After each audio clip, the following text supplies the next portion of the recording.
Shakyamuni Swaha.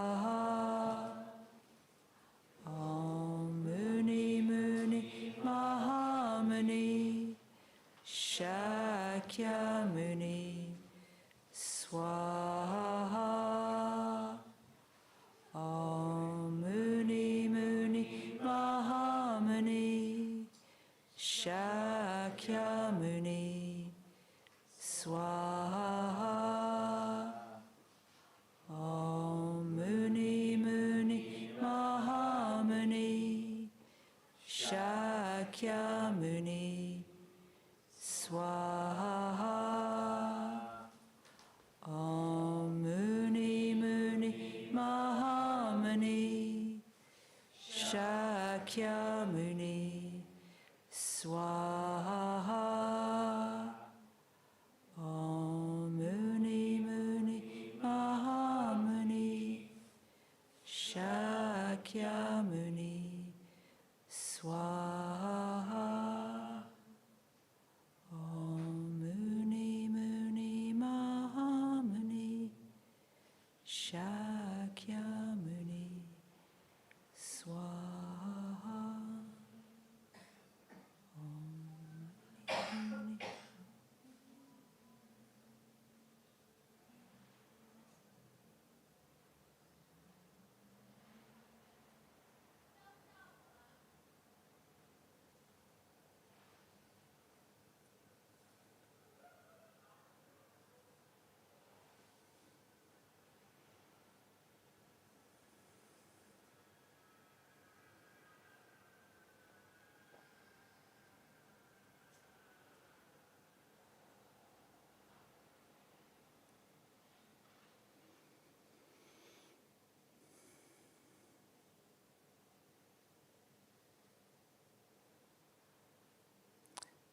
So now we're going to welcome Alicia and Rosa to come and tell the story of the Buddha's enlightenment.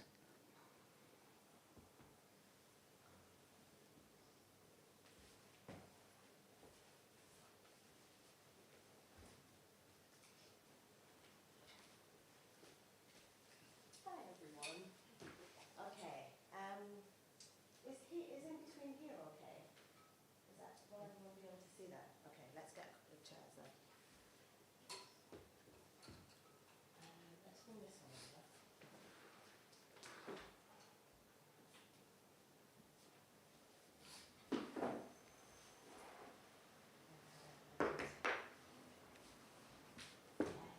Yeah. Is it alright, will people hear us online if we don't use the microphone? They won't hear us? Not very well. Okay, I can move the microphone, can I, or? Yeah.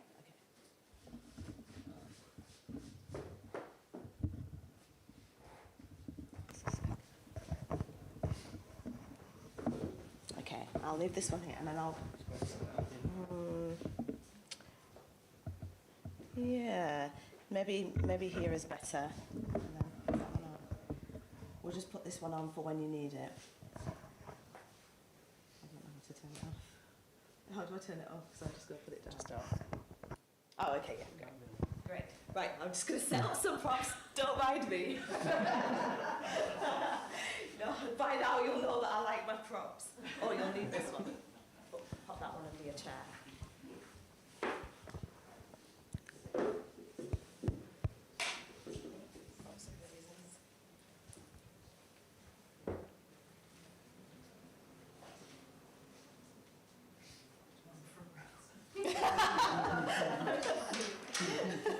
Was it the props that sold you?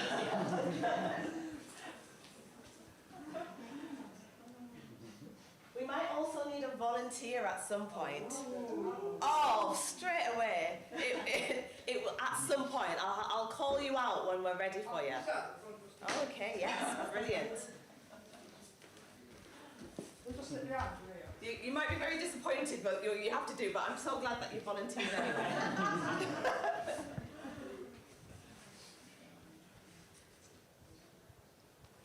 I was going to Rafa actually. Sorry? I was going to Rafa. Okay.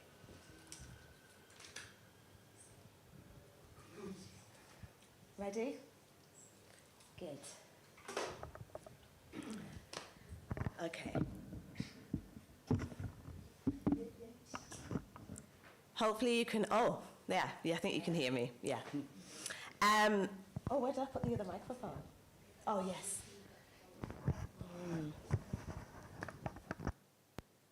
You might need to hold this for your lines, but don't hold it all the time because it'll get in the way.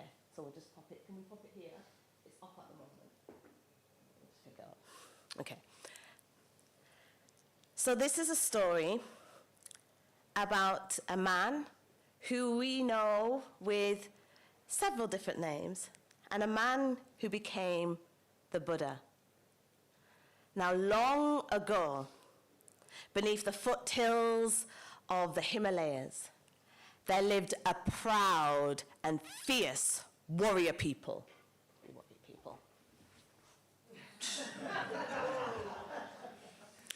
And the chief of the tribe was called the Shakyans, and the chief of the tribe was called Suddhodana. And together with his wife, they had a baby who they named Siddhartha. And everyone was so pleased about this baby, Siddhartha. People came from far and wide to pay their respects to Siddhartha.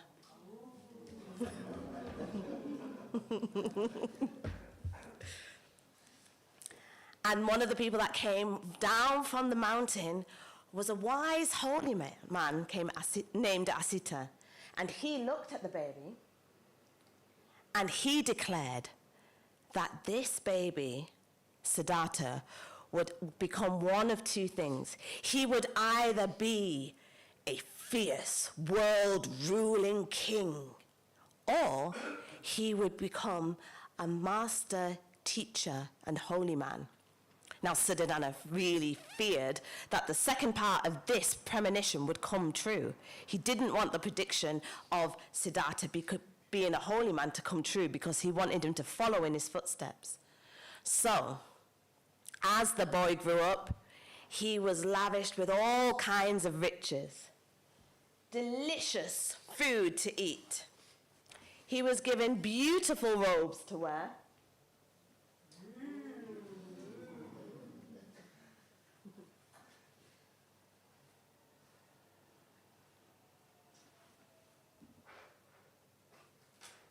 He was given fine jewelry. And he had many attendants for his every whim.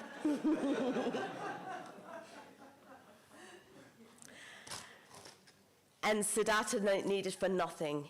He enjoyed it all. And as he grew older, he was trained in all sorts of military arts. He was trained in archery. He was trained in spear fighting. He was trained in sword fighting. And he was trained in horseback riding. He wanted for nothing, and he was very good. He won all the contests and competitions. He was the strongest, the fittest, the fastest. And as he grew older still, he was given beautiful courtesans to entertain him, and eventually a beautiful wife to marry, and together they had a son, Rahula. But in amongst all this, Siddhartha began to grow quite dissatisfied with his life. There was an emptiness growing inside him. He began to question what the meaning of life was. What was the point of all these pleasures and riches, he wondered. And he began to grow restless. And he began to wonder what was outside of the palace walls. And one day, he summoned his charioteer Channa over. Channa, you must come to me to the outside world. Oh, I nearly forgot to give you the microphone. Do it again. Oh, Channa, you must come to me, with me to the outside world. And so, they got into their chariot, and they crept out through the back gates and down the winding path and then out into the world outside. And they went down this long, dusty road. And in the distance, they could see a stooped figure walking along the road.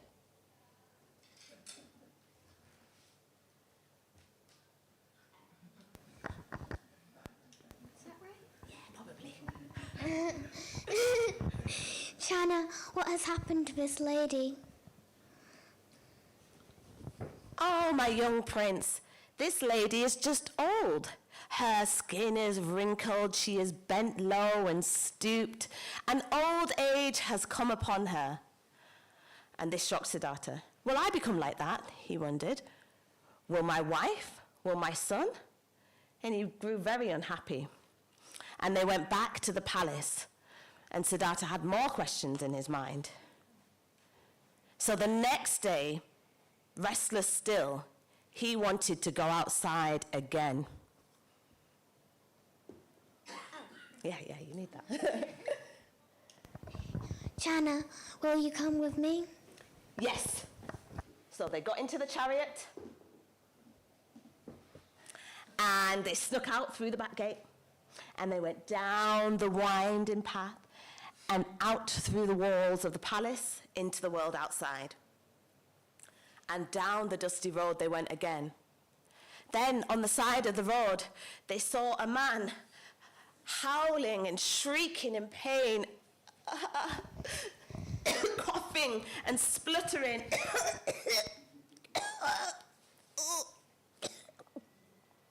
And Siddhartha said, Chana, what has happened to this man? "Oh, young prince, this man is just ill. He is in pain. Such is life. It happens to us all." And this shocked Siddhartha again. He grew really worried. Is this inevitable? How vulnerable we are as human beings if we can enjoy life, but we are, whatever we do, we're just subject to sickness as well. So they went back to the palace. Siddhartha very unhappy, with even more questions raging through his mind.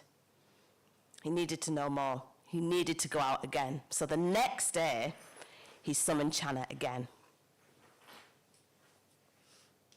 Chana, come with me once more.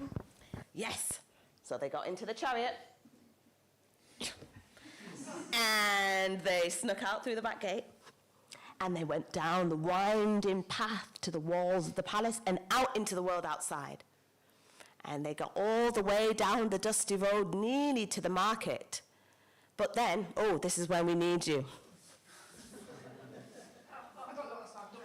Yes, I know, yeah. The glamorous part. Along the road, could you lie down for me? They saw a figure shrouded in a white veil. With some flowers heaped upon their chest. And Siddhartha said, Chana, what has happened? "Oh, this person is dead. And this is the funeral procession. They are taking their relative down to the river to be burned." And this made Siddhartha really unhappy. What was the point of this life if it was inevitable, if old age was inevitable, if there was nothing to prevent from the frailty of human life, if death was certain? And so he returned to the palace with even more questions raging through his mind. Thank you very much, wonderful assistant. That was a fantastic dead person rendition.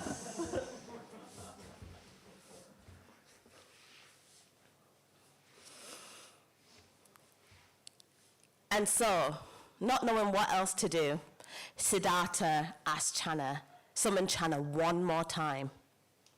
Chana, we must venture into the outside world. Okay, So they got into the chariot and snuck out through the back gate, down the winding path and out into the world. And they went down the dusty road and made it all the way into town, into the market. And then Siddhartha saw a man walking through the crowd. But he seemed different to the other people. He just had a different presence about him.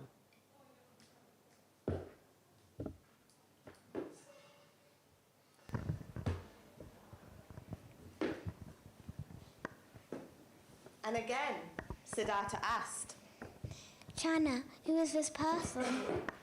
"Oh, this is a holy man," said Channa. "He is seeking truth in this life." And that was it.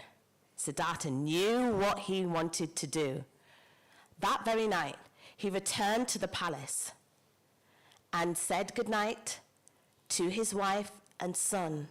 They didn't know it, but it was the final time that he would do this. And then in the dead of night, he snuck out, taking only his horse. He went to the back gate, snuck out down the winding path, through the walls of the palace, and he rode to the end of the Shakyan territory to the river. At the river, he removed his jewelry.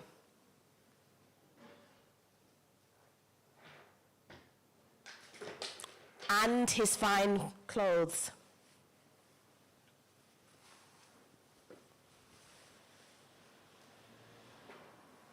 He donned the saffron robes of a holy man.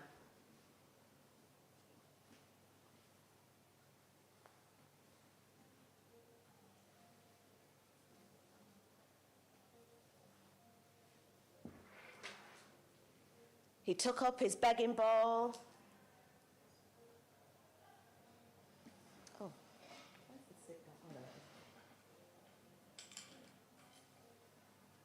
Took up his staff and went forth to wander and find the truth.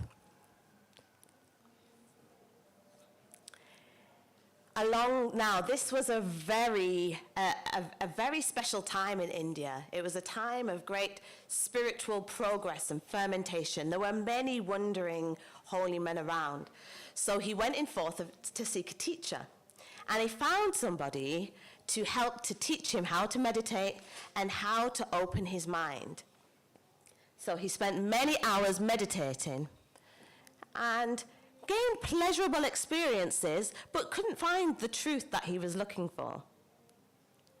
And then he came across some ascetics, and they thought that the way to the truth was through harsh austerities. So he began to subject his mind and his body to real extremities because they thought that the truth could be found through pain. He would hold his breath for as long as possible until winds raged in his head and his body was trembling. And eventually, when he let go of his breath, still no truth was to be found. He began to eat less and less food.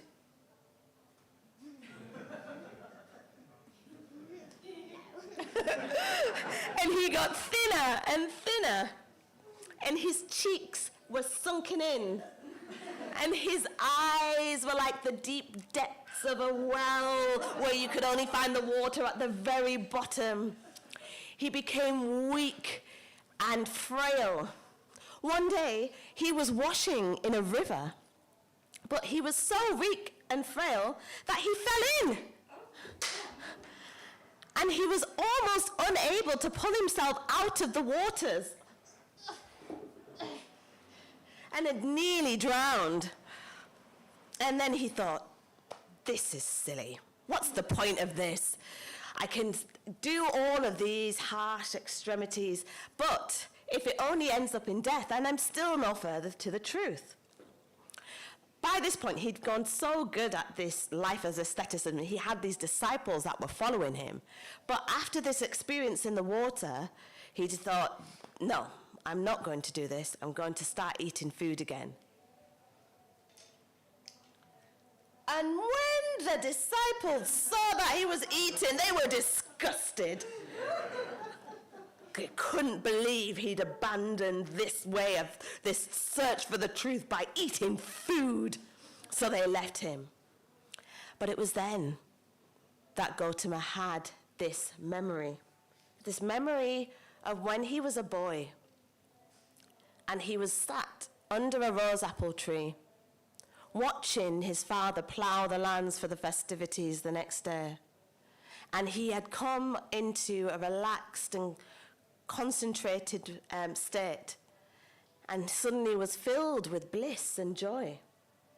And he thought, maybe there's something in this. So he set out on a new path. He wandered to the river Narandjara and found a beautiful copse of Bodhi trees. And it was close enough to a village to be able to beg for his daily alms, but far secluded enough to be able to meditate for many hours on end.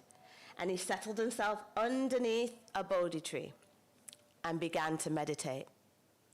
And after many, many days and weeks and months of meditating, he finally sensed that the time had come near. And then he vowed that he would not rise from this spot, even if his blood would run dry and his body wither. He would not rise until he had learned the truth. And so he meditated, and he meditated, and he meditated. And he went deeper and deeper into concentration, and his mind became clearer and clearer, and he could sense that, and even though the pleasures were coming, he didn't succumb to how pleasurable they were and wasn't distracted by any pains in his body. And then, just as he was about to break through, his mind conjured up a demon to stop him. Mara came. Mara, who didn't want him to let go of worldly pleasures, came to entice him back. He sent an army of soldiers, all firing arrows at Siddhartha. But as the arrows came, they landed like petals around him. He was so concentrated that Mara couldn't stop him. So Mara tried something else. He sent his daughters, desire, greed, passion, hatred, to entice him back to the world. But he ignored them and carried on meditating. And then Mara himself appeared and said, "Who are you to learn this truth?" And Gautama nearly faltered. Who was he? Who was he to seek this truth? And not knowing what else to do, he reached down and touched the ground.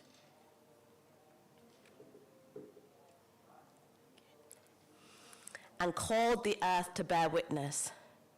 The earth rose up and said, "Yes, I have seen this man through many lives striving to learn this truth. He is worthy of this."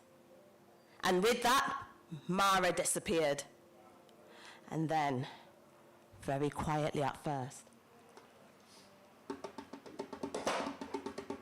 and slowly growing louder, a great rumbling came upon the land.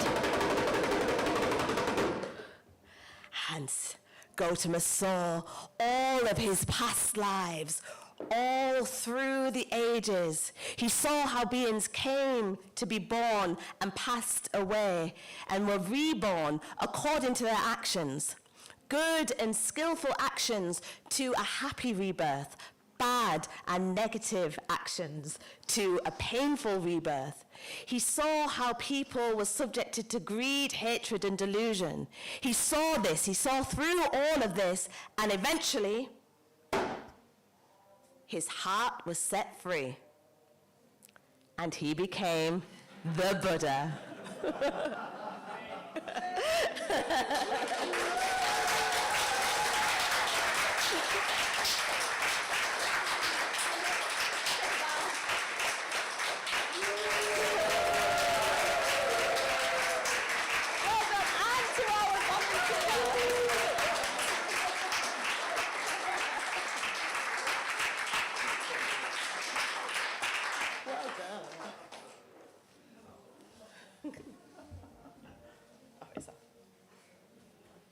Do you want this one, Robin? No. Okay.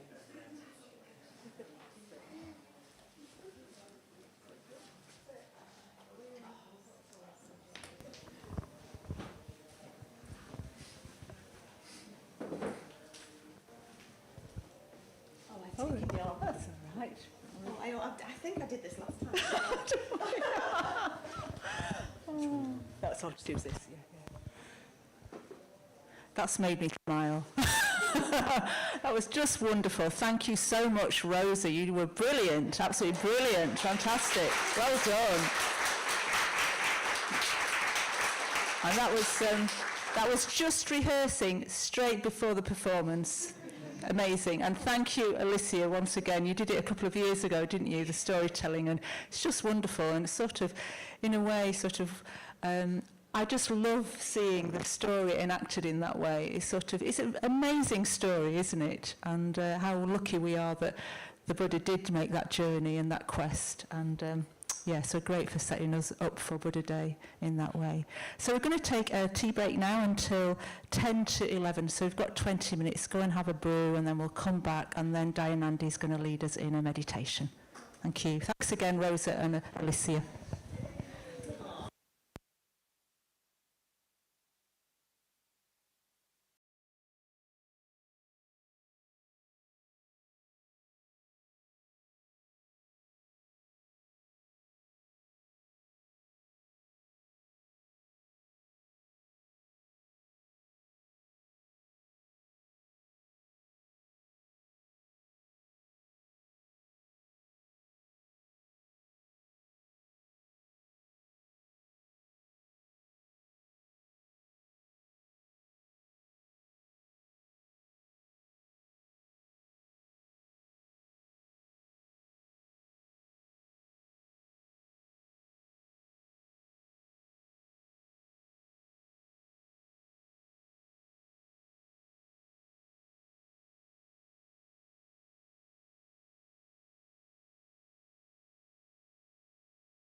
Marion. Oops, I've got the mic on now.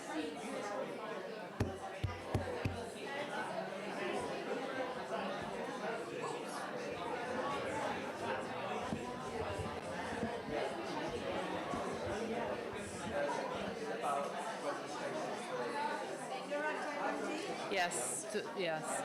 Do I need to, Do you want me to do something? yeah, maybe so. And then we'll go straight into lunch after this. So I'll tell people that Yeah. now. If I could bring a bell.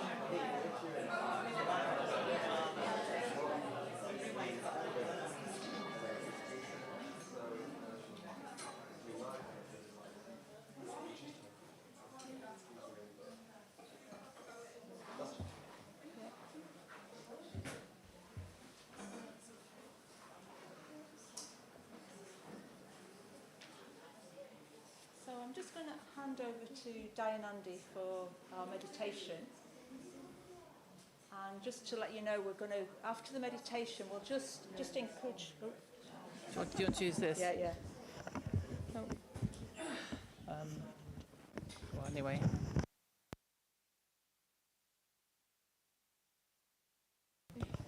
Yeah, so welcome back, everybody. And I think some more people have joined us, so that's great to have more folk filling up the shrine room today for Buddha Day. So Dayanandi is going to lead us in a meditation recollecting the Buddha. And at the end of the meditation, we'll then be having lunch together downstairs. So I just want to encourage people to leave silently after the meditation. Some people might want to just sit on up here for a little while. And if anybody wants to have lunch in a bit of a quieter space, if it feels a bit busy downstairs, feel free to use the library on the second floor. If you just want somewhere that's a little bit quieter, feel free to head up to the second floor. Okay, over to you, Dayanandi. Thank you.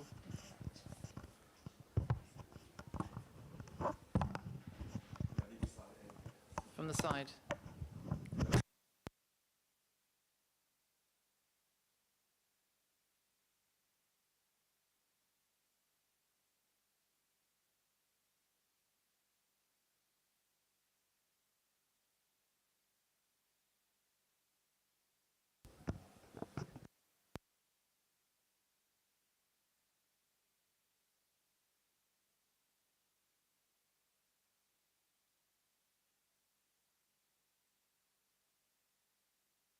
Are we working on this one? Don't know my own strength. No, I don't. Oh well, unless I have to. Is it going to be wobbly? I've got yeah. Is that all now? How's that?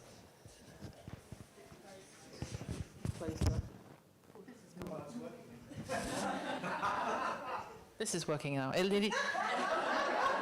needed to be dropped on the floor. Is it better, this one? Do you want to put it in for me?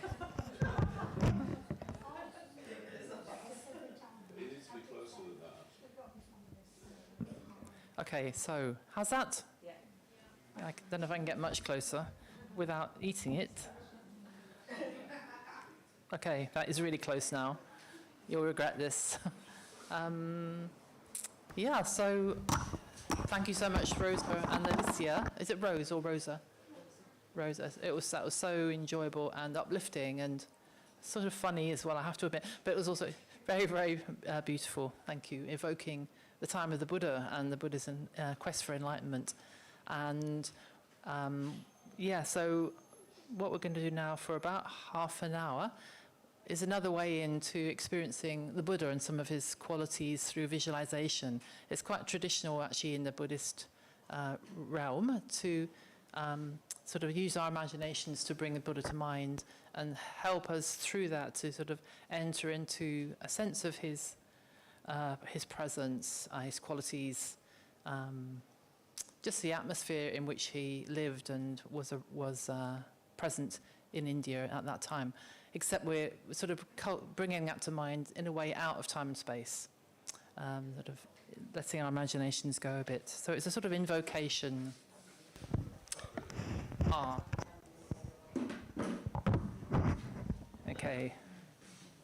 how are we doing now?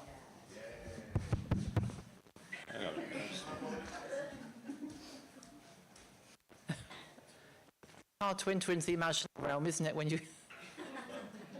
you've got sort of definite actual bits of technology playing up slightly. Okay, shall we go with this then? Okay, so having got to this point, we're just going to let go of all the technology. It's there, and we're not going to be thinking about, let go of our rational minds and enter into a realm perhaps a little bit outside ordinary time and space.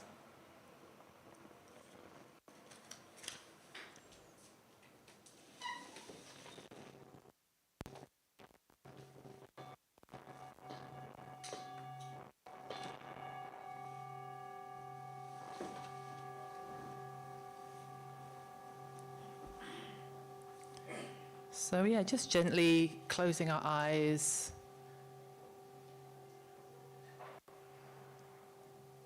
Just maybe letting go of any particular thoughts or concerns about the day, anything from the past, nothing to worry about in the future, it hasn't come. We're just going to be here in this room with this beautiful Buddha shrine with our lovely Sangha, bringing the Buddha to our hearts and minds, Shakyamuni, the historical Buddha, and his qualities which live on through and are living on through the millennia. Getting a sense of, just dropping down as well, relaxing in our bodies and just letting our chair hold us, the cushion, just take our weight, feeling the ground beneath our feet, our seat.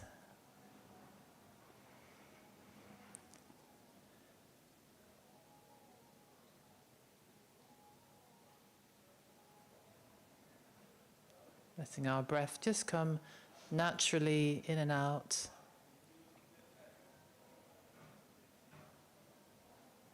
And tuning in with that sort of natural quality of the body, just breathing itself.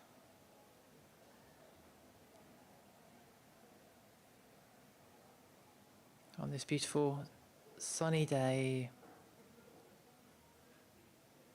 golden day of the Buddha. And I want to invite us to imagine that we're going in a way outside time and space. We're going to a very beautiful forest. And we just find ourselves, we're walking through this forest. It's one of those really gentle forests of tall trees, graceful trees, and the sun is just playing on the leaves. It's sort of like walking through a sort of dappled sunshine along a forest path. Just letting ourselves just soak in that atmosphere of the trees, the freshness of the air. There's bird song around. It's bird song, but also it's very quiet, very still, very peaceful. Feel very safe.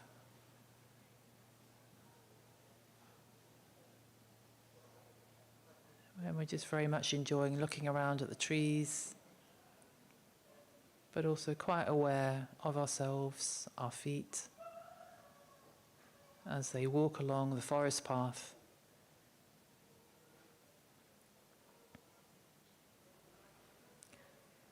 And we come to a clearing in the forest. Grassy clearing, lots of forest wildflowers spread about. Really a beautiful place actually.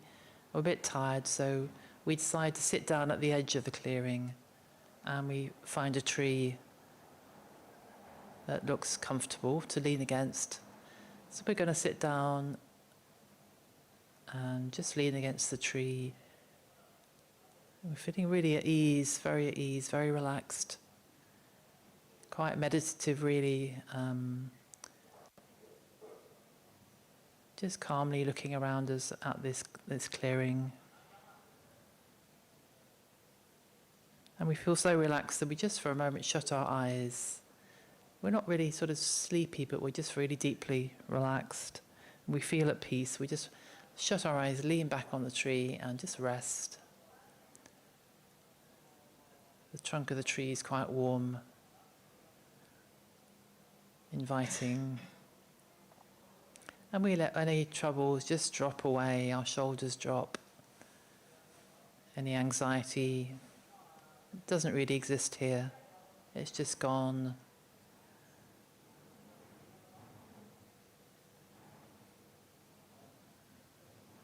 We're feeling totally with ourselves in the present. We can actually smell some quite lovely herbs in the grasses. It's a really sort of fresh, fragrant sort of place.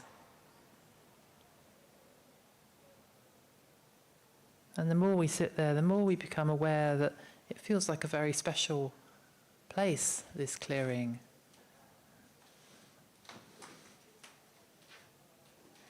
There's a sort of very deep, sort of benign atmosphere that it feels like it's beginning to touch our hearts, touch our minds. And we feel a deeper letting go in ourselves. Feeling that sort of depth of presence of atmosphere, which feels like it's deepening, really. We open our eyes just for a moment and look around, and then we see, actually, at one of the further edges of the clearing, there seems to be a brightness in that particular part of the clearing. There's a radiance of light, and it feels like there's a very pervasive, kind atmosphere coming from that part of the clearing. And we just look over in that direction. Look into that aura of light. And as we do that, we begin to pick out, we think we sense a figure made of golden light almost, a radiant figure of a young man, and he's sitting under a tree as well, rather like our tree actually. He's sitting under a tree, he's looking totally relaxed, totally calm, totally poised. And it's from him that this atmosphere feels like it's emanating towards us, in fact everywhere, all around. There's this deep atmosphere of kindness and profundity and stillness.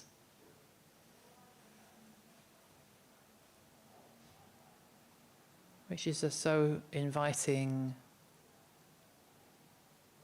and enlivening as well, actually. And we look across at that person sitting there, and we see within the golden light that he's wearing these golden saffron-coloured robes over his shoulder, wrapped round his body. And he's seated in the full lotus, cross-legged position on a pile of grasses. He's got some lovely pile of grasses to cushion him. His eyes are half closed.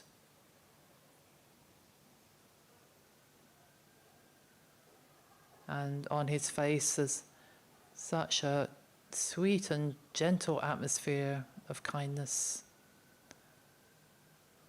of compassion. But at the same time, his whole form exudes a strength and a sort of vibrancy, a vitality. That combination of that sort of vibrant energy and also peacefulness feels quite special, quite unusual. His hair, he's got this long dark hair that's been drawn up into a top knot on his head, as meditators in the East do. And we realize, it sinks in that we are seeing the Buddha Shakyamuni. He's become present in that forest glade.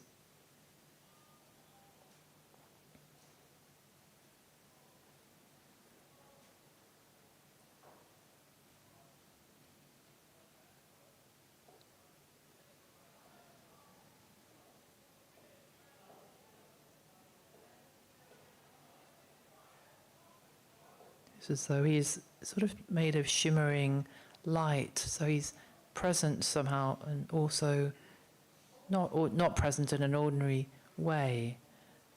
So we're gazing at him and taking him in. We see that he has one hand, his left hand is in his lap, and in the left hand he holds a begging bowl, a black bowl for the begging round, going from door to door. And his right hand is in the mudra of touching the earth. So it's held down with his fingers on his knees, but touching down onto the ground in front of him, calling the earth goddess to witness, as we heard in the story earlier. He's in that moment of gaining enlightenment.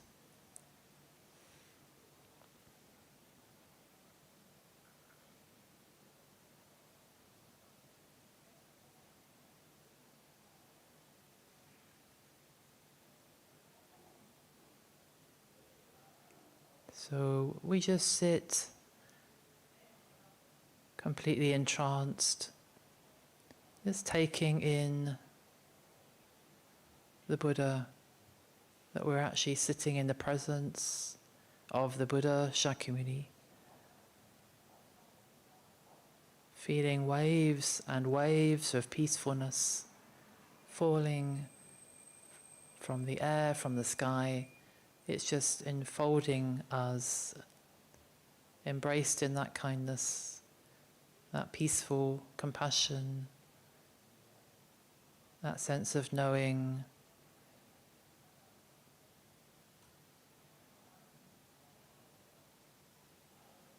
And we let ourselves just sit and take that in for a few moments. Breathe it into our beings.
Letting that joyful, peaceful quality sink right down into our hearts,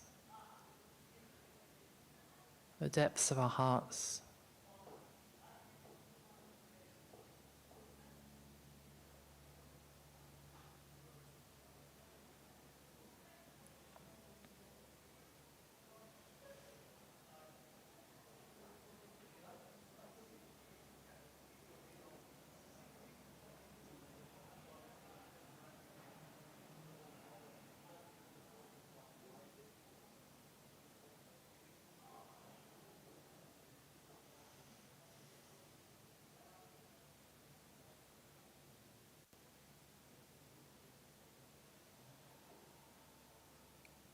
Letting that shimmering golden radiance coming from the Buddha just bathe us, bless us, and maybe feeling that too.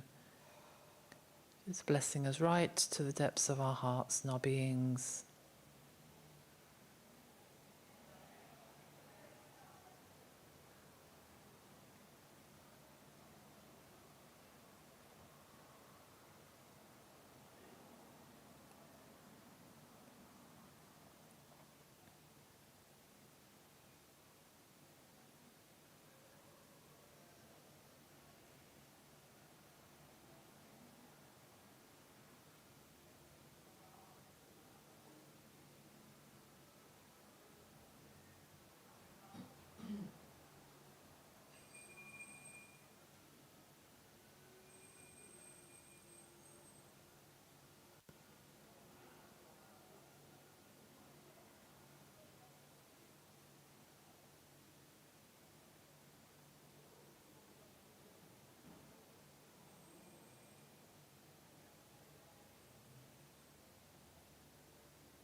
And there's a quality within all that of a sort of bright awareness that lights us up, just helps us to open our awareness more and more.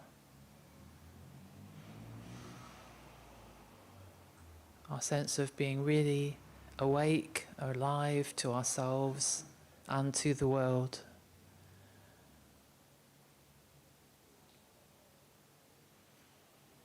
We're really feeling ourselves,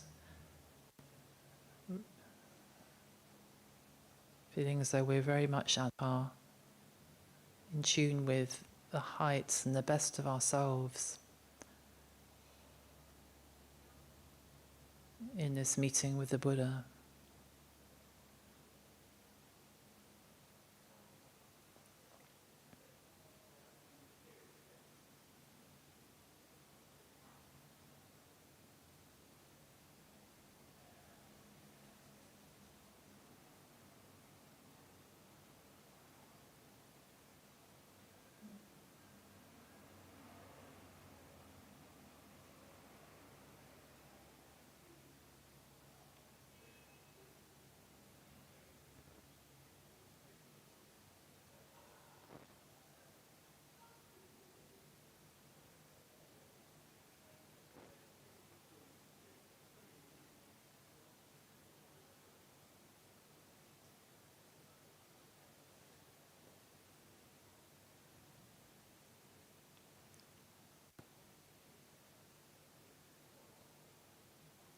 It's as though he's saying to us something like, I've freed myself from suffering, from craving, from all hatred, from all ignorance. You too can follow that path yourselves. This is a glimpse of how it is, how it can be.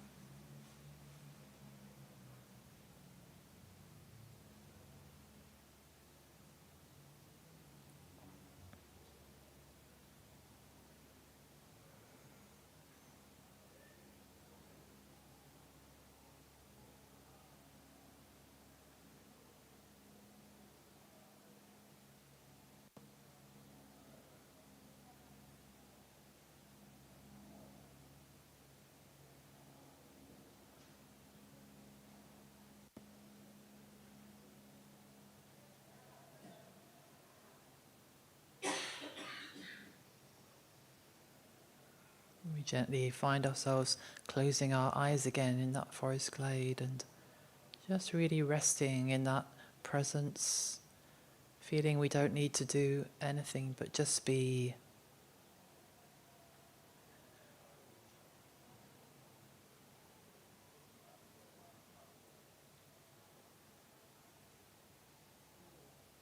Feeling a deep happiness, a well of happiness and well-being.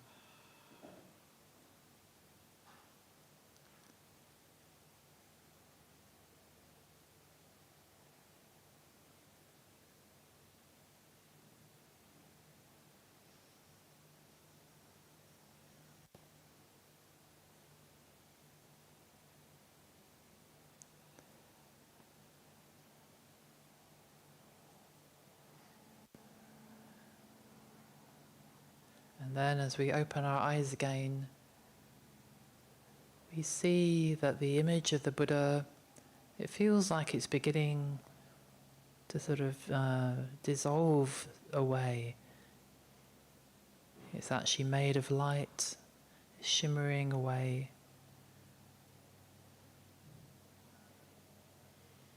The form of the Buddha becomes more and more indistinct until it's just light.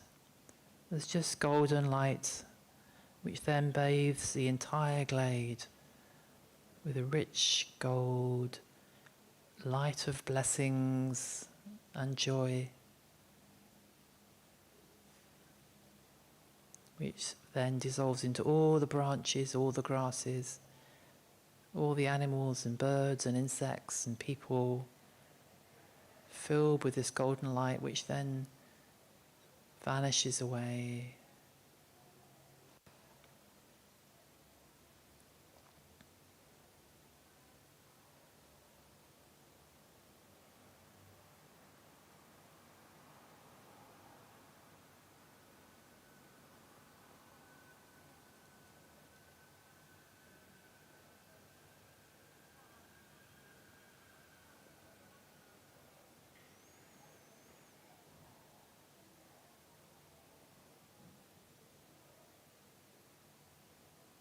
So, yeah, we open our eyes and we don't feel the same as we did when we first walked into the glade. We stand up and we slowly make our way back down that track that we came. Very thoughtful. A deep calm is still with us. A deep warmth in us as we make our way back.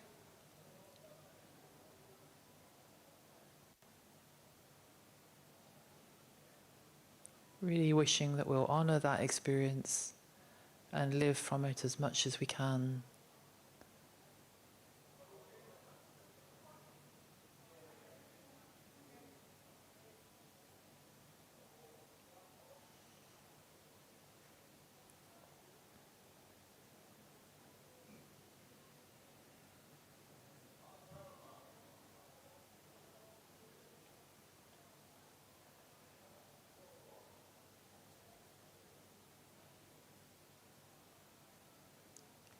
And then we're finding ourselves very much here in this room.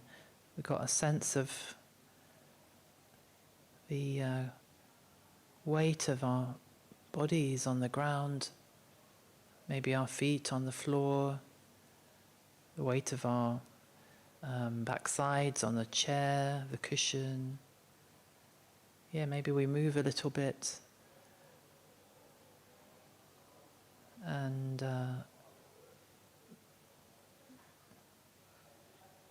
just getting that sense of being very, very present in our bodies right now, here in this room, and how they feel, how we feel physically, emotionally, in our being. And we're free now to either continue to just sit quietly, or I'll ring a bell which will bring the meditation to a close, and we can make our way down, leaving the shrine room in silence, and also the area outside the shrine room also in silence until we get downstairs.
Right.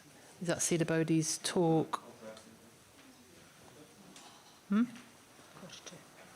1:45, yeah. So we'll see you again at 1:45 for Silabodhi's talk. Yeah. And if anybody wants to be in a small discussion group this afternoon, there's a sign-up sheet on the notice board. Just put your name down for which room you want to be in, or come in here just for quiet reflection after the talk. Thank you.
Okay, everybody, welcome back. I think some more people have joined us for lunch and then joined us up in the shrine room. So really warm welcome to anybody who's just arrived. We've had a lovely... Sorry to interrupt you. Sorry to interrupt you, but two of my readings are not here. Where are they? Well, I don't know where they are, but I could go and print them out. So if you can keep people entertained for 5 minutes. I had them, but I haven't got them now, so I could be back. Who's got... Anybody got a story to tell? A song? Have you got a song they want to sing? My microphone's working. So I'll just explain what's happening, and then hopefully Silabodhi will be back shortly with his reading. So Silabodhi is going to give a talk, and then I think there's 3 order members who are here that are also going to be involved in this afternoon. Not quite sure what you're doing, but something's going to happen. And then after that, we'll have the opportunity for people to go into small groups if you want to. And there's sign-up sheets on the notice board in the tea area. So some people have already signed up. So at the end of this session, if you want to be in a group, go and put your name down and then find your group. Or if you feel you just want to sort of be quiet, this will be a quiet space in the shrine room. You can just stay in here for that next chunk of time. And then we'll have a tea break, and then we'll be back in here for a puja led by Vishankar. So that's what's going to be happening shortly. I'm not going to try and entertain people. I think we could just sit quiet for 5 minutes until Silabodhi's ready and just take each other in and let ourselves settle in after lunch.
I just did it so that I can say to you, if there ever was a time when you needed a new chair, now's it. Luckily, we've got one. So there you go.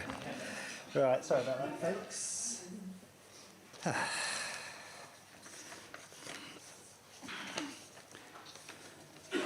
I was just praying, Lokeshwara, that Lokeshwara hadn't changed the password on the computer, then I would have been completely stuffed. But he hasn't, so that's good. Okay.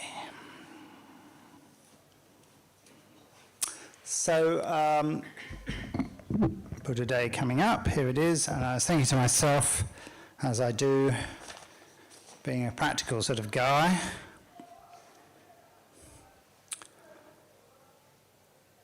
what is the Buddha?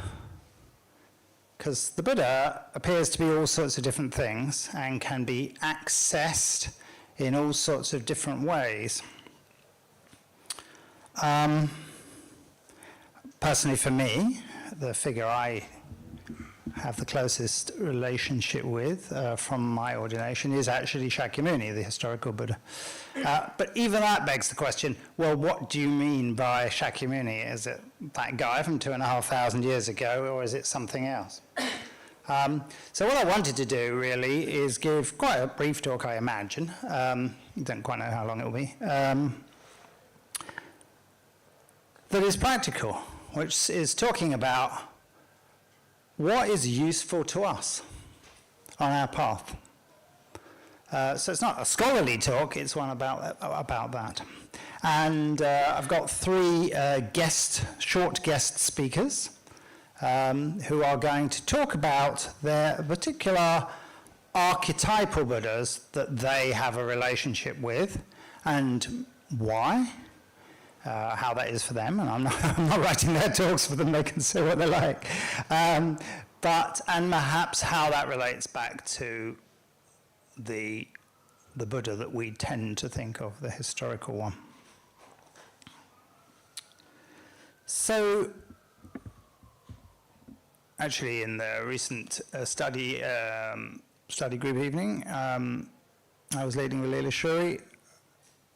A little quote came up from Sangha. Actually, it's not a quote really, it's not the exact words, but he said, Buddhism is for people who are prepared to make an effort, to work on themselves. So I'm thinking, oh, that sounds like hard work. And indeed it can be sometimes. But then I thought, well, that needs inspiration. That's the point. We need inspiration.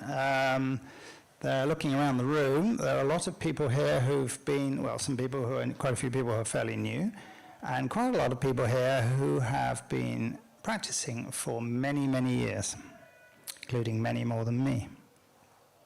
And I'd be surprised, I might be wrong, I'd be surprised if there's anybody here who hasn't had times when they felt flatter, with less direction and less energy and a little, maybe some confusion about exactly where they're going.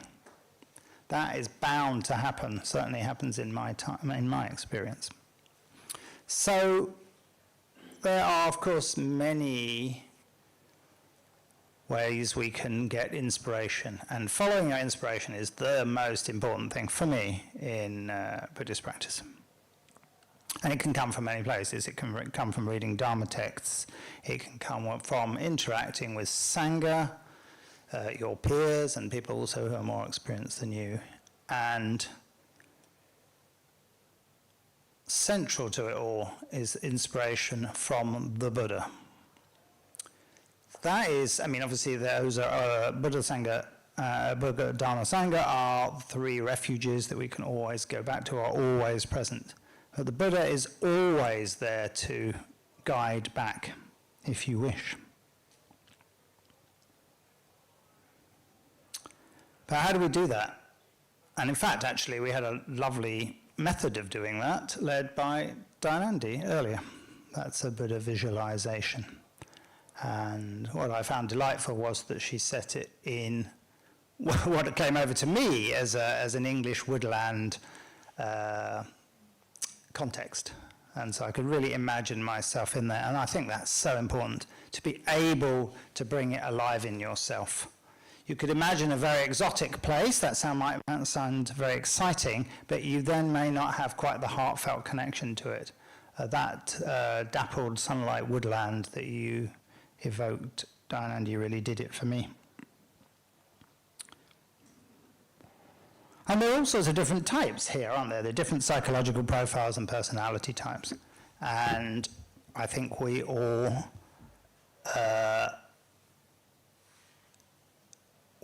find that we have different ways of accessing these forms of inspiration. I'm a kind of practical guy, as I said, and that's why I started. I chose the Buddha as my main figure, the historical Buddha, because, you know, it was historically made sense to me. But, of course, those things have moved on and changed as well. So, the historical Buddha, 2,500 years ago, and that wonderful story that Alicia brought out for us this morning gave us a story that we could identify with. Really an amazing, encouraging story, going from his, well, I can't say everyday life, because supposedly he was a prince, but, you know, a life we can understand anyway, and bringing us face to face with his doubts. What is missing in life, existentially especially? There's something not here. There's something I'm not understanding. There's forms of suffering. Of course, there's joy, plenty of that too, but there's forms of uncomfortableness, of suffering running through every aspect of our lives, including old age, sickness and death, as came out in the story.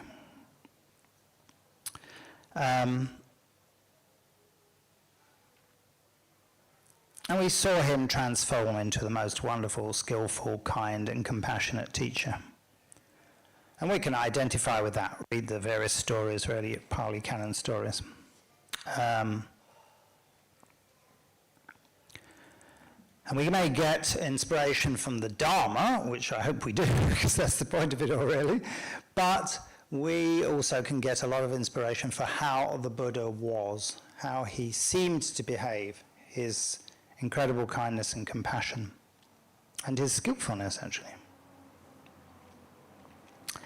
There's a lovely little line, I haven't written this out because it's so short, really, from a sutta that I remember coming across at Padmaloka one time, the men's retreat centre, which is the Vakali Sutta. So it's very easy. What I want to say about this is it's whatever way in you have to the Buddha, be it archetypal or very sort of historical, straightforward, there are lots of pitfalls. We can get hung up on that and it can become the exact thing that we think is enlightenment. And it's not true. It's not that. There's always much more to it. In the Vakali Sutta, the Buddha, it always made me laugh a little, especially perhaps the way Padmavajra, I think it was Padmavajra, first told us it. There's this guy called Vakali who really, he really adores the Buddha. He thinks he's the most wonderful guy. He just wants to be with him. He says, I want to be with you all the time, you know, physically be with him, to follow him around, but he's not well, so he can't be. And actually the Buddha finally gets a bit irritated with him, really, being this sort of groupie. And he says, and obviously this is a sort of reference to certain types of teaching, so don't take it too literally, but he says, what is there to see in this vile body? He who sees the Dharma sees me. He who sees me sees the Dharma. So he's trying to say, please don't fixate on me as a person, as a figure, as an idea. See the Dharma, see awakenedness, I suppose, if you like. That's really what we're trying to point at here. The Buddha is he's obviously literally awakened, but he's also a symbol of what awakenedness is, of that state, if you can call it a state. And of course, a lot of this problem comes out of the fact that I was thinking also, I teach a lot of intro courses, and we teach how the Buddha goes through his story, and he, as Alicia explained to us, he becomes enlightened under the Bodhi tree, and then the next bit of the story is, how the heck do I teach this? Direct experience. He's had a direct experience, or multiple deep direct experiences, if you like, of waking up. And you can describe that in many, many, many ways, what that might be like. And personally, not being enlightened, sorry about that, folks, but not being enlightened, I can't tell you exactly what that is. So, how can you explain that? And even the Buddha, as he then became, thought, according to the Pali Canon, he thought, I don't know how to explain this. How will I teach this? He considered going off and just practicing on his own, but he didn't do this. And then spent the next 45 years of his life traveling northern India and teaching, which is great for us, isn't it? Otherwise we wouldn't know all this.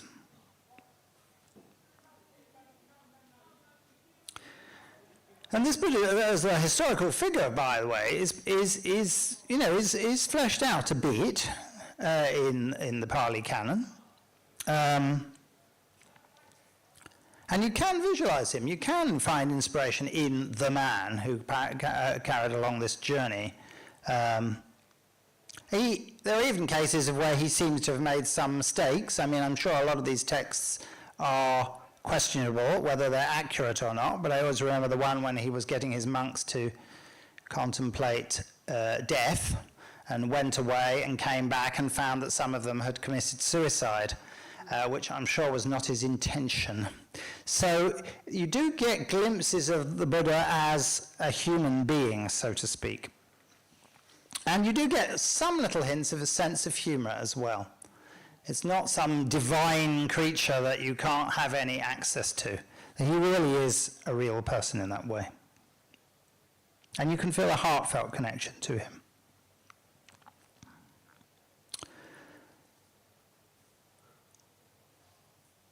But even that figure is something that can be seen in many different ways. I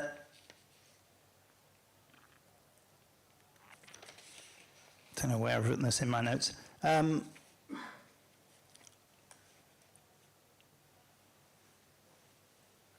So the Buddha has all these mythic stories around him. So how do you take those? Where does that work for you? It's like Padmasambhava, actually. Some of you are Padmasambhava experts in this room. I'm not, says he, smiling at one of them in front of him. And I'm not at all. But Padmasambhava is a fascinating figure because he's a real guy, well, supposedly, 8th century, 7th century, something like that. And yet, there are all these magical stories. Why do the magical stories exist? Again, ways to explain what he saw, what he understood, and how he taught, I suppose, as well. Yes. And the same goes for the Buddha. There's loads of mythic stories around the historical figure of the Buddha. I mean, he was born out of the side of his mother. Now, I've never seen that. I don't think it's a regular event, so that's presumably mythic. And when you go to the out-of-time aspect of the Buddha, out of space, out of time, which Dayanandi referred to, he's actually one of a long line of Buddhas. He supposedly encountered, I've seen different descriptions of this, somewhere between 24 and 27 other Buddhas in his time, since he made his bodhisattva vows to the Buddha Dipankara. So that's trying to talk about the Buddha through aeons of time ununderstandable. So what does that mean? We're obviously not talking about the guy who was born in whenever it was, I don't know, 459 BC or something. They're still arguing about the date of the Buddha, so I won't go there. So that's interesting. That brings a cosmic dimension to the figure, doesn't it? This figure, who made a bodhisattva vow and then through countless lifetimes worked on himself, on his karma, on his karmic stream, if you like, being reborn presumably in more favorable aspects each time. And of course, somebody mentioned, I think Alicia mentioned that when the Buddha becomes awakened, when Gautama becomes awakened, he actually remembers many of his countless lifetimes, his lifetimes and other people's, which is an amazing thing. And there are examples of that nowadays. I think Dado Rinpoche said he remembered, somebody could correct me on this one, but several lifetimes until he was about 5 years old. I'm looking at Ratnaguna, I don't know whether he remembers this, but I believe that's true, and then they faded for him. So he also had that example, he could do that. So these mythic stories give us something, what they're always trying to point to is aspects of enlightenment, aspects of non-fixed self, and yet they're playing around the historical Buddha.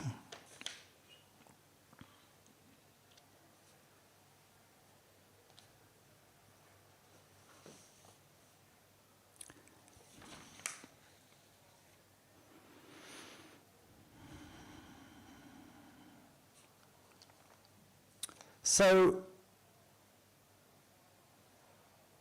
no, I'll come back to how I work with the Buddha, the Buddha figure myself later at the end, I think.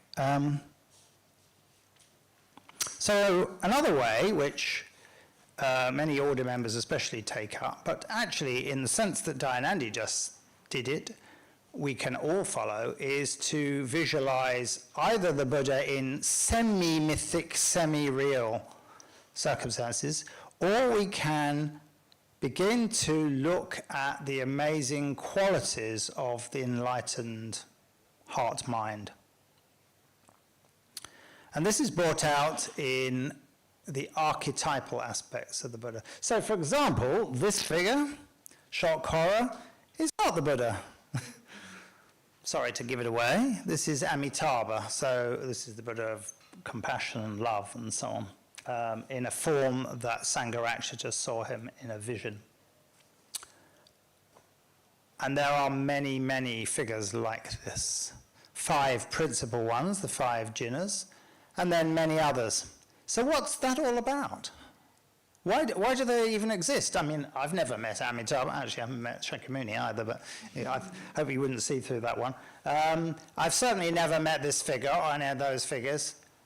Or have I? Have I in deep imagination?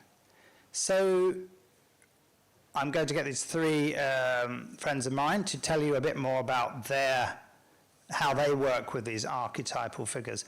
But one thing I want to say about this is,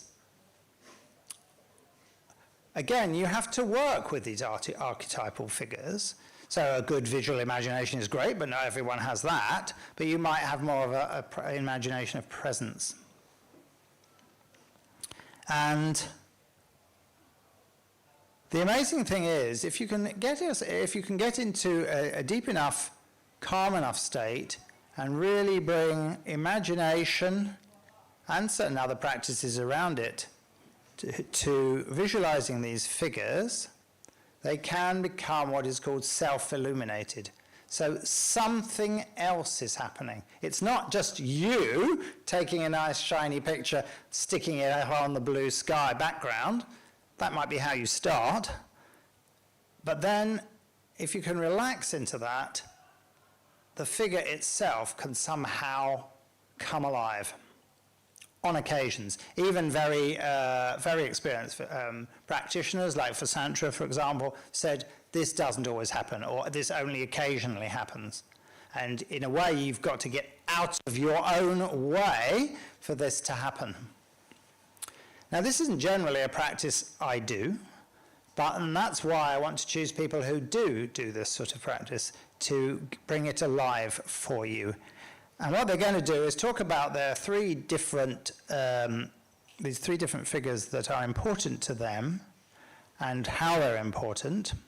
And I hope, we'll see, they'll also tie that in some way to Shakyamuni. So why are they, in a way, we're always looking at the Buddha, we're always looking at the enlightened state.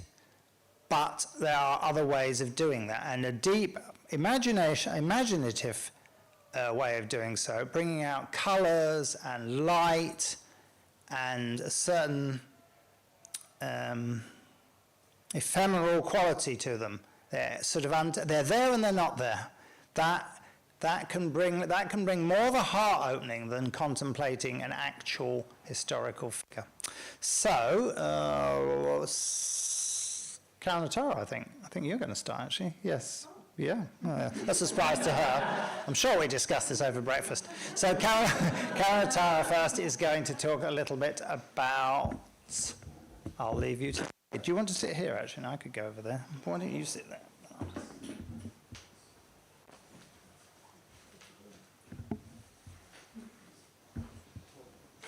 Ooh. Hello everyone. Yeah, great. So I'm going to talk a little bit about Ratnasambhava, who is one of the Buddhas in the mandala that Silabodhi mentioned. And I actually want to try and just talk about three aspects. I'll see if I can do that, because how long are we meant to be talking for? 3 to 5 minutes. Yeah, so I'll see how that goes. Yeah, so I'll see how that goes. The first thing I wanted to talk about was the 5 Buddha mandala, which is the 5 Buddhas are actually at the top of the painting at the back, the refuge tree, and there's 5 of them. Thank you very much, pointing to me. Thank you, Lucy. And so Ratnasambhava, and they are all representing different aspects of the Buddha, different aspects of the Buddha's minds, qualities, and wisdoms. So the first thing I was going to talk about is Ratnasambhava's wisdom, which is the wisdom of equality, the wisdom of sameness. And that really helps me to practice going beyond myself in a way, looking for what I share with humanity rather than my difference, looking to connect and care and show compassion for anyone and everyone I meet, however they practice, whoever they are, whatever their background, however they identify, and look for what's the same rather than what's different. And that is Ratnasambhava's main wisdom. The others all have other wisdoms. Silabodhi mentioned Amitabha, who's red, and their wisdom is compassion and heart and love. So that's the wisdom of sameness, which really helps me connect with the Buddha's teaching about how we get enlightened, going beyond ourselves, not losing ourselves, but beyond self, to be just completely connected and open with everybody. And one way that actually visually, I'm quite a visual person, although I don't actually very much do visualization in my practice. But one way I think about this is really helpful with Ratnasambhava is also the 5 Buddha mandala is, I keep doing that because it's a mandala of practice that goes around a circle, it goes around the directions, and Ratnasambhava is in the southern realm, which is bright sunlight, midday sun. And one of the ideas is that, which has really resonated with me the first time I heard this, that actually when you're out in the midday sun, everything gets rather kind of washed, all much the same.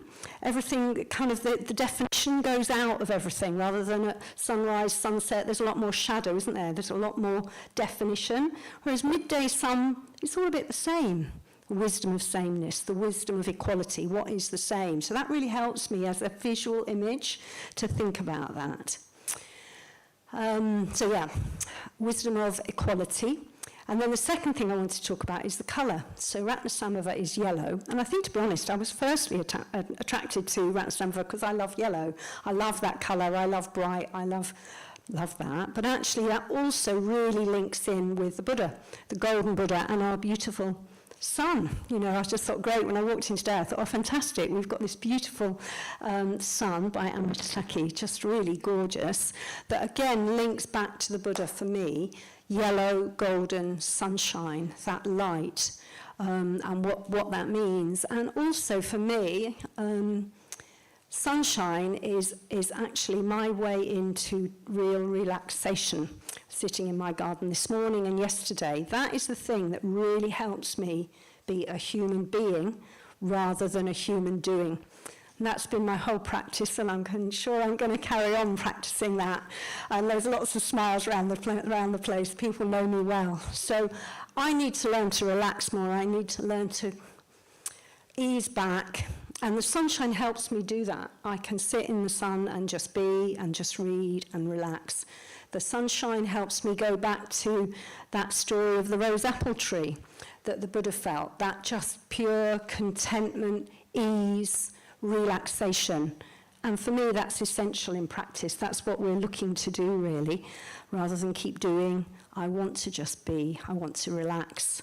And that yellow golden sunshine, that yellowness really, really helps me do that and connect with that and the Buddha and that gold thread back to the Buddha. And then the third thing has gone out of my head, of course, because I haven't written it down. Oh, golly.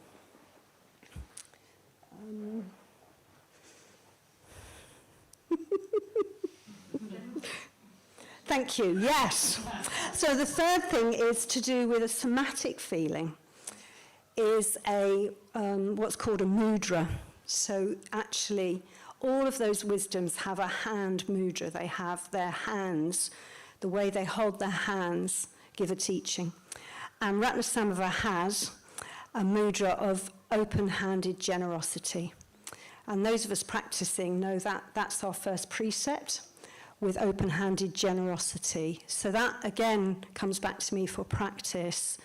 And the Buddha, a lot of the lists when he talks about practice, generosity dana is the first thing, the first perfection. And again, we hear all the time, don't we, is the best way to practice is to give, is to think of others and to give generously. Give of ourselves, give our time, give our energy, give our money if we have it, whatever, and our wisdom, just our presence, being with somebody, really looking at somebody is a gift. That is your energy that you're giving to somebody, that generosity. And actually, some of the time, when I meditate, I actually sit in a particular mudra because I find that really helps me. Again, that somatic feeling of this open-handedness. And again, for me, that's that difference between clenching a fist and opening a hand. And that hand is that flow backwards and forwards of giving and receiving well and giving well. And so Ratnasamava has all sorts of qualities linked with generosity and abundance and all these other things, which I am not going to go into, but I just wanted to talk about those three things once I remembered them with a prompt from my friend. So wisdom of equality, yellow, sunshine, golden, and generosity.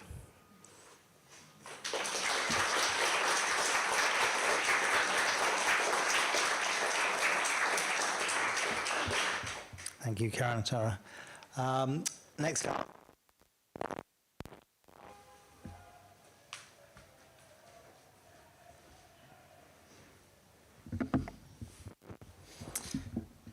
Hi. So my main, I've got a formal relationship with Vajrasattva, which sits on top of the refuge tree. But they represent or embody the primordial awakening. And as I corrected my pronouns, they are non-gendered, etc. And that's a bit too hard to talk about, and I don't want to. Not much less than 2-3 minutes. But the main figure I've had in my shrine room for the last 2 to 3 years, well, I've got Vajrasattva, but also have Manjushri or Manjughosha. And Manjughosha is a bit more clearly male, though not quite. is holding, in one hand, is holding a Vajra sword. So the handle is a Vajra, and the Vajra represents the union and transcendence of opposites. Can you hear right? Yeah. On the other hand, there is a book. Manjughosha is of the color of amber, and it's a bit translucid, glowing. They know for the nope, have not. Upeksha Priya.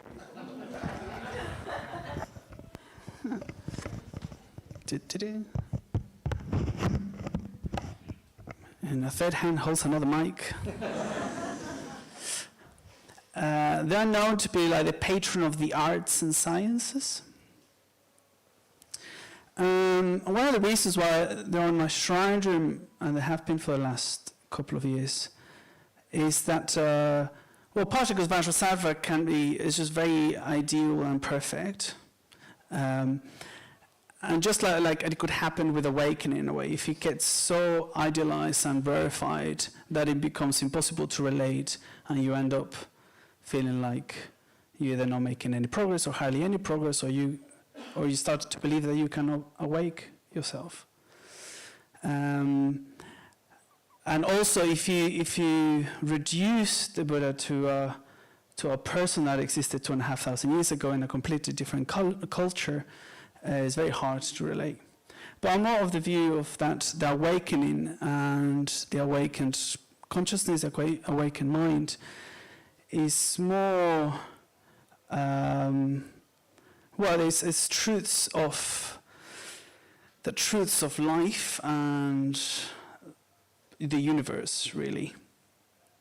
And yes, as Karanata pointed, these different Buddhas and colors, and also Silabodhi mentioned, like the awakening is like the clear light, and when it goes through a crystal, it fragments into different colors. So through that pure light, it gets fragmented into different shapes and different colors. So Manjushri or Manjughosha crystallizes or embodies the quality of the Buddha, which are communication and communicating wisdom and truth. That is not just expressed by reason, but also by the arts. So it's been my main practice, my main embodiment of awakening, because I personally, I could be averse to conflict, for instance, and I'm very happy to keep things very casual and funny and superficial. I'm very good at it.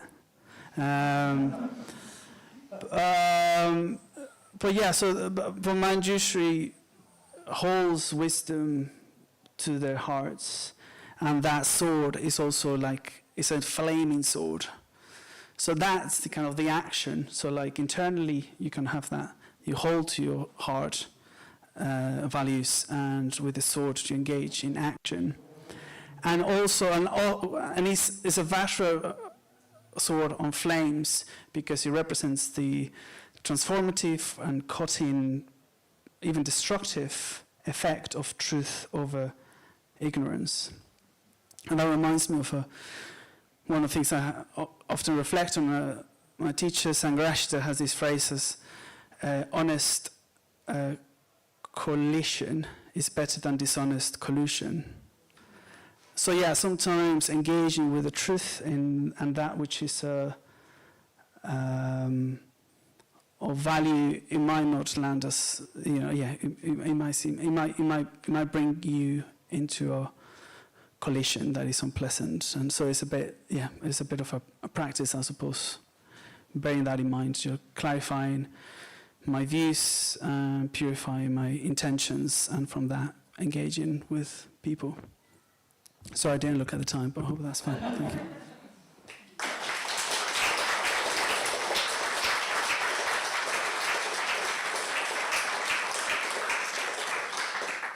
Thank you. I didn't look at the time either. So, Thank you very much. I think you're beginning to get an idea of how different from the historical Buddha these perspectives are. Lokeshwara.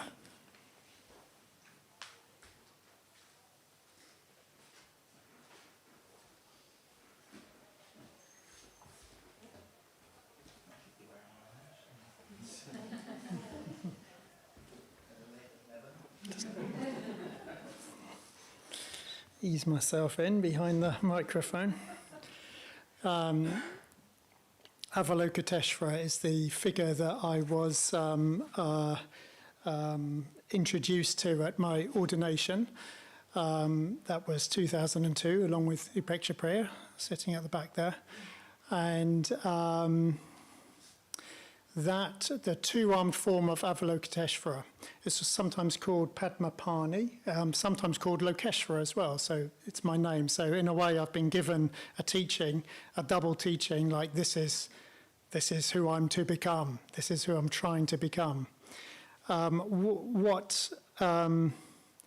I understand its origin and connection to Shakyamuni, to the Buddha, would be a little story that my preceptor Padmavajra often tells, which is when the Buddha is entreated to teach after his enlightenment and he hesitates, he has a vision of a pond or a lake, full of lotuses, some still in the mud, some fully blooming out of the water. And he sees that people have different capacities, that people are struggling. In other words, he was seeing them as lotuses, just like lotuses, and that some, were fully risen out of the water. And he had a sort of a resonance with all of life in that moment.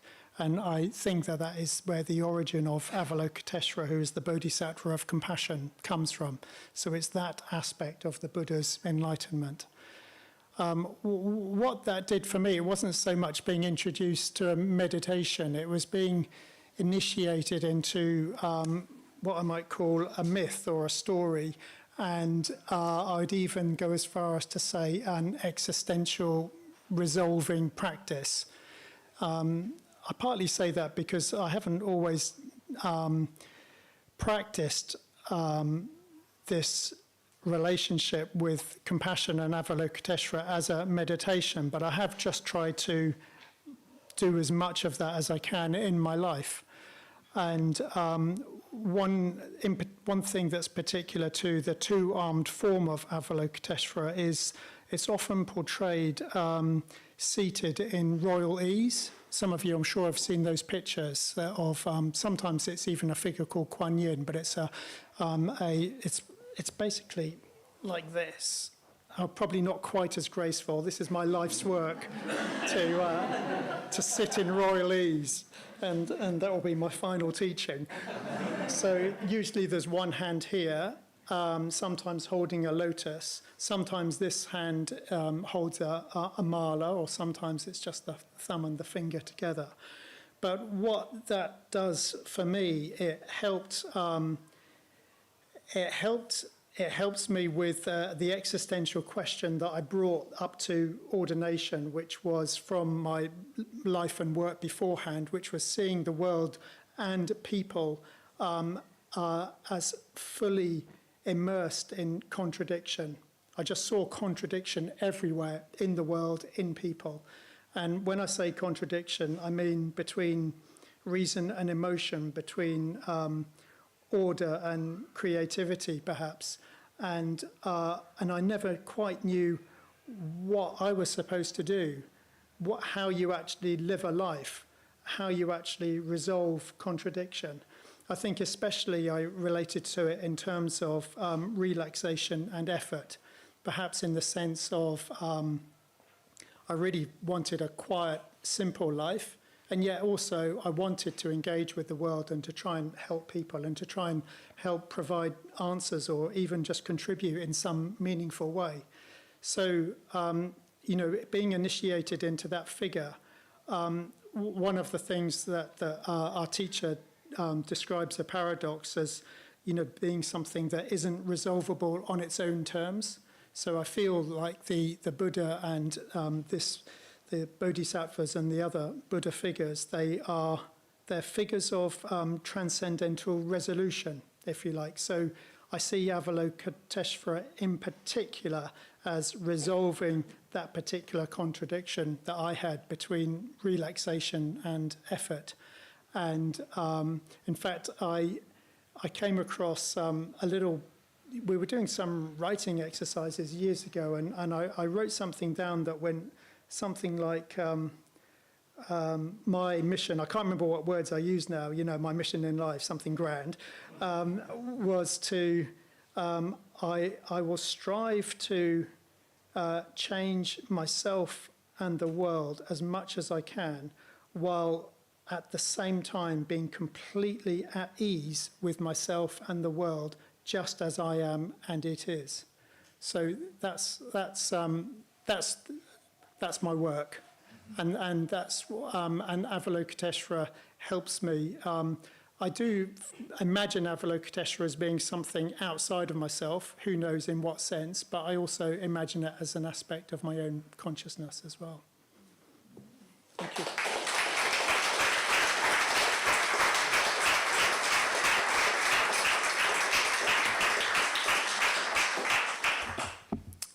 Well, that did exactly what I hoped, which was brought out the connection between these really quite wildly imaginative figures that seem to have, in a way, nothing to do with our everyday lives, and what aspects they bring out of enlightenment and bringing them right down to the practical of how we can live our lives. All three did that, so thank you very much. Thinking, oh, well, those very mythic figures don't seem to have much to do with the historic Buddha, do they? They seem to be almost two different practices. So then I thought this would be a good challenge for what one thinks the historic Buddha is. This comes from the little excerpt from the Donna Sutta. Then the Blessed One, leaving the road, went to sit at the root of a certain tree, his legs crossed, his body erect, with mindfulness established to the fore. Then Donna, following the Blessed One's footprints, saw him sitting at the root of the tree, confident, inspiring confidence, his senses calmed, his mind calmed, having attained the utmost control and tranquility, tamed, guarded, his senses restrained, a Naga. On seeing him, he went up to him and said, "Master, are you a Deva?" a type of god figure. "No, Brahman, I am not a Deva." "Are you a Gandharva?" another mythic figure. "No." "A Yaksha?" a sort of demon. "No." "A human being?" "No, Brahman, I am not a human being." When asked, "Are you a Deva?" you answer, "No, Brahman, I am not a Deva." When asked, "Are you a Gandharva?" "No," you answer, "I am not a Gandharva." When asked, "Are you a Yaksha?" you answer, "No, Brahman, I am not a Yaksha." When asked, "Are you a human being?" you answer, "No, Brahman, I am not a human being." Then what sort of being are you? He uses the word fermentations here. We could use the word kleshas or mental poisons, deep challenges to our awakening. Let's call them that for the moment. Brahman, the fermentations by which, if they were abandoned, I would be a Deva, those are abandoned by me. Their root destroyed, made like a stump of a tree, deprived of the conditions of development, not destined for future arising. And then he goes on to say it's the same for a Yaksha, same for a Gandharva, and so on and so forth. So basically he says, I have worked, I have become purified of all those mental poisons, all those restraints on my development, on the way I see myself and so on, and become an awakened being. And that an awakened being is not exactly a human being, but nor are they a god and nor are they this. And the reason I throw that in is I want to explain that we can't think of the Buddha as just a guy who's achieved some great things, even though that in its own right is inspiring, like the holy man in the Four Sights. So, lastly, just to bring that to an end, nearly to an end, So I was thinking about the practice of these archetypal figures that the three order members were talking about, and these practices are very useful in other ways. They avoid pitfalls of limiting us, limiting the awakened state to something known, seemingly known, something just a little bit better than us, maybe, a more refined version of us. They symbolically and imaginatively emphasize otherness, beauty, the sheer beauty of the non-deluded, directly known, undivided experience of reality. But even this form of practice, thinking of Buddhism in this way, has its pitfalls.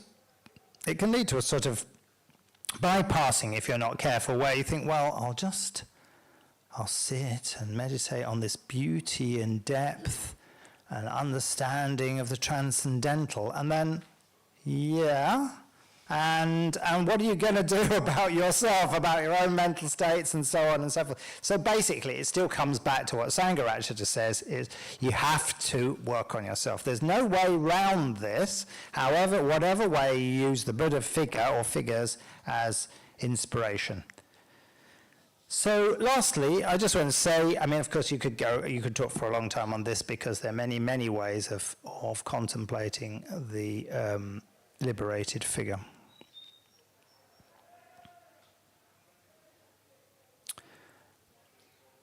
But you can also practice, as I tend to do, with a strong desire for a non-conceptual feeling of liberation. And again, this is a description of a direct experience.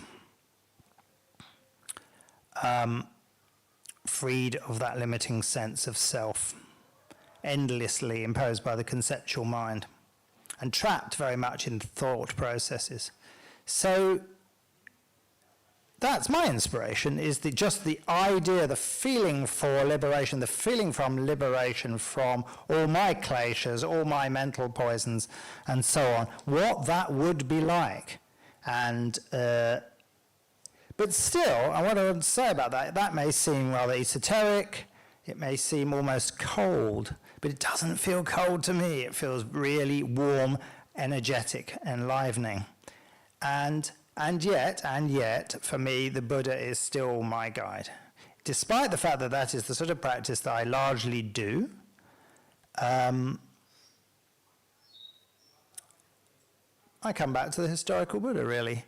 I just imagine that he has that completely liberated mind. So even when I do practices like that, the Buddha is still there in the background, whether formless or taking quite a strong form. And I just want to finish by these just two very, very short verses, because they always bring out, in a way, to me, the otherness of the Buddha, of the enlightened being. So this is from the Buddha Vagga part of the Dharma part of that very famous text. And I'm sure many of you will have heard it before. By what track can you track the trackless Buddha of limited range, whose victory nothing can undo, whom none of the vanquished defilements can ever pursue? By what track can you trace the trackless Buddha of limitless range, in whom exists no longer the entangling and embroiling craving that perpetuates becoming? I'll leave it there. Thank you.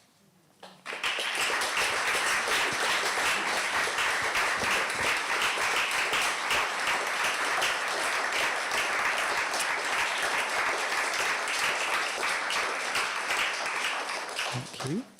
Okay, so now we have the option to have some discussions in groups. We're nearly pretty much on time. Till about 3:15, so just over half an hour. Some people did join the groups written up on the board downstairs, so there's, I don't know, 6 groups or something in different locations. So please do have a look, and you could go to those, check out on the board and see which one you could join. And so we've got half an hour for discussion. And I just thought I'd leave you with two possible questions. They're quite straightforward, so I don't think we need to write them down. I've written them down. Yeah, and of course you can reflect on these talks in any way you wish. So the first question was, to the extent that you do engage with a figure symbolizing the path, is it more likely to be historical but imaginative, archetypal, or in some other way altogether? And then simply, if archetypal, which Buddhist figure or Buddha figure do you find most useful? So that's the two questions.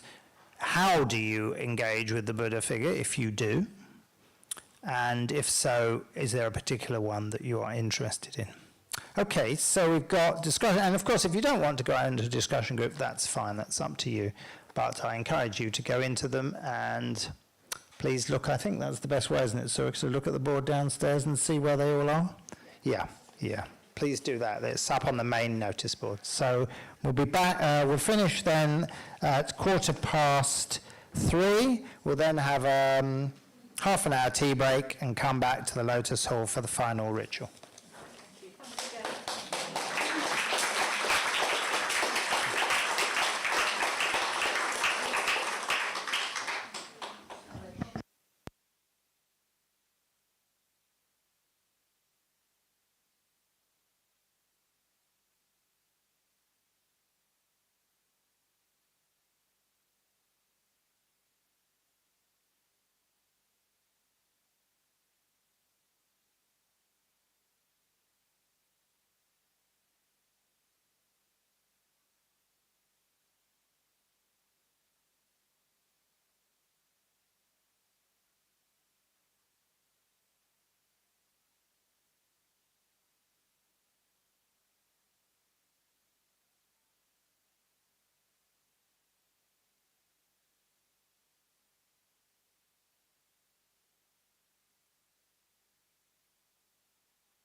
Time, yeah. Okay, folks. We're just going to restart now. Just got a couple of wee announcements. So the first thing is, if you got intrigued about some of those figures, those archetypal figures that some of the order members were talking about this afternoon, we've got a new series starting, our Saturday Dharma afternoons. Our new series starts on the 1st of June for 6 sessions, and the title is Colours, Sounds and Symbols of Enlightenment. So,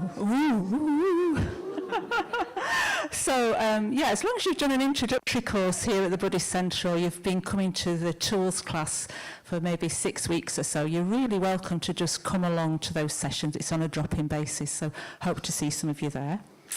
And a reminder that next Saturday, quite a lot of us are going to be on our big Sangha retreat at Adhisthana. And on the Saturday night, it'll be the actual ritual handover of the chair roll from Silabodhi to Lokeshvara. And if you're not able to come on that retreat, it will be live streamed, yeah? So if you're at home, it'll be on the website, the link, but it'll be on the Saturday night at 7:45. So hope you can, sort of join in from home if you're not able to come on the retreat. And the last thing I just wanted to say is that just a reminder that if you want to be part of the festival team, that there's a fantastic group of people that help make these days happen, then I've put a little sign-up sheet downstairs on the notice board. So you can sign up if you want to join that team, or the tech team, or the shrine making team. If you're interested in any of that and being a bit more part of the Sangha here and helping festivals happen, just put your name and your email down on that list and we'll get in touch with you. Okay, so I'm going to hand over to Vishankha for the final part of our Buddha Day celebrations.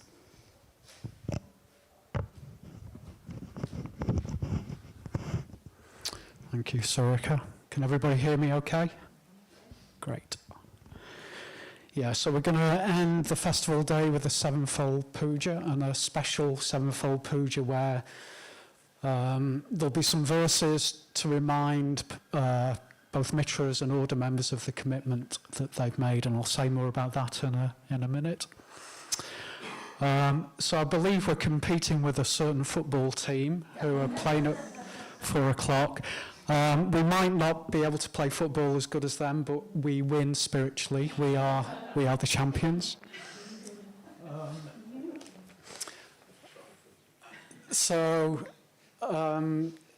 I suppose I always think that the festival days are all really connected. They are all just really connected. And I always feel, I think, towards the end of Buddha Day, like I start to look ahead towards Dharma Day. So we've heard the story of the Buddha, the Buddha's life up to the Buddha's enlightenment. And then the next part of the story is the Buddha deciding to communicate what he'd seen, what he'd realized, his experience of awakening to others. And that's what we celebrate on Dharma Day, which is in July. So it feels fitting at this point in the day to do a sevenfold puja, because the sevenfold puja is a set of verses that create sort of 7 spiritual moods that get us more in touch with the ideal of communicating the Dharma to others and sort of bringing with us all beings towards enlightenment. That, it sort of invokes what's called the bodhicitta, which is called, sort of described as the will to enlightenment. It's the move towards sort of communicating what we have experienced to others and bringing others with us, to end suffering. So that's what the puja is fundamentally about. And this puja today has got 2 aspects. So it's a puja for everybody. So for all of us, this is a puja, and we can all make offerings in this puja. We can all make offerings to the shrine, pay our sort of respect and thanks to the Buddha. So everybody can do that. But there is a small section in this puja for those who've made particular commitments on the path. So if you're a mitra or a mitra who's asked for ordination, there'll be a set of verses that I will lead in call and response. And I invite you to say those words with me if you're a mitra or a mitra who's asked for ordination. And then after that, if you're an order member, I'll invite you to just remind yourself of the ordination vows that we made at the ordination, our public ordination. So I'll read those vows out and order members can sort of follow me in call and response. And then we can all make offerings, and Surika and I are going to be the flower people. So, flower power. So, yeah. So we've got a market stall that it's a new livelihood, so we thought we'd start it off today by giving. So if you want to come up after those verses, Chandradeepa is going to start us in the Shakyamuni mantra, and I invite you to come up and make offerings, and we'll give you flowers to offer to the shrine. And then after that mantra has died down, I'll lead us in the refuges and precepts in call and response. After entreaty and supplication, Maria will just remind us of the story of the Buddha's enlightenment, just with a short passage of the Buddha awakening. And then after transference of merit, we'll finish with the concluding mantras, and that will be the end of the festival, the end of today. Please leave in silence, and please keep the silence outside of the shrine room until you get downstairs. Let's just try and keep the mood. And we've been given a gift today, so we don't have to clear up today because there's a school visit tomorrow, and we've been told we just leave the mats and cushions and the chairs out, so we can just leave. Is that clear? What exactly is enough? That's a very good question. After the verses for mitras and order members, so after the ordination vows. Yeah.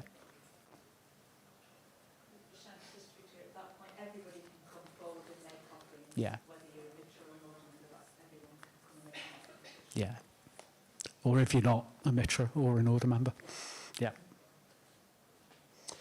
Okay, so let's just settle for a minute and sort of prepare to enter the special spiritual atmosphere of a sevenfold puja.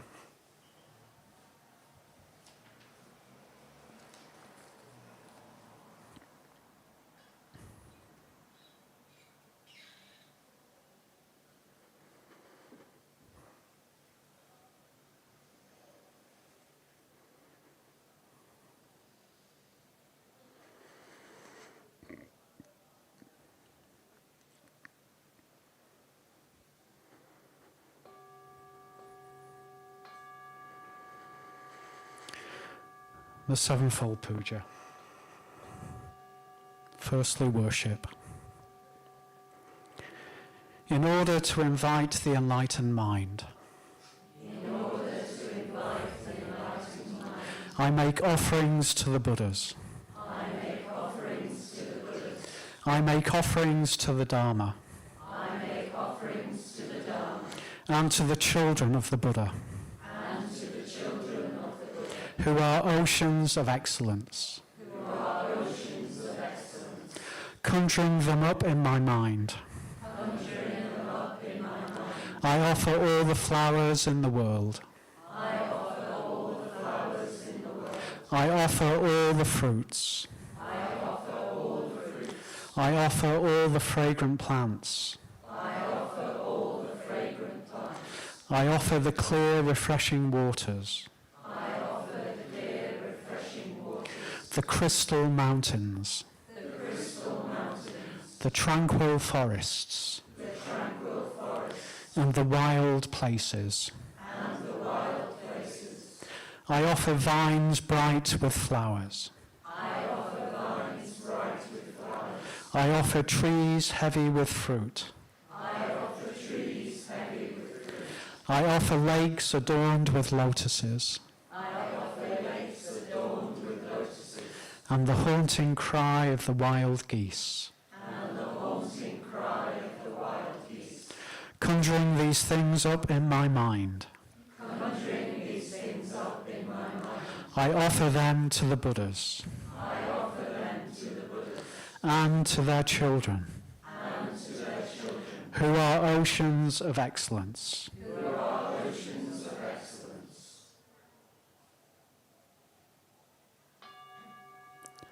Salutation. As many atoms as there are, in the 1,000 million worlds, so many times I make reverent salutation. To all the Buddhas of the three eras. To the Siddharma. And to the excellent community. I pay homage to all the shrines. And places in which the Bodhisattvas have been.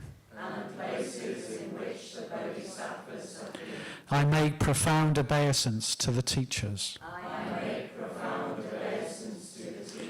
And those to whom respectful salutation is due.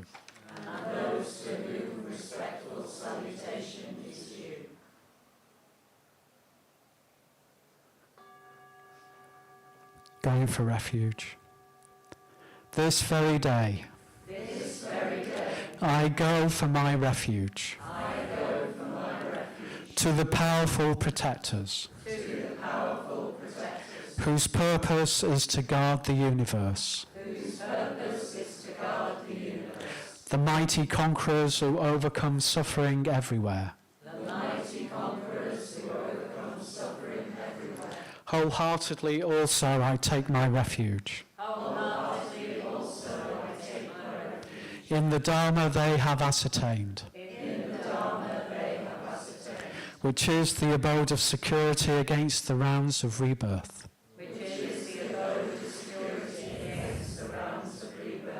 Likewise in the host of bodhisattvas. I take my refuge.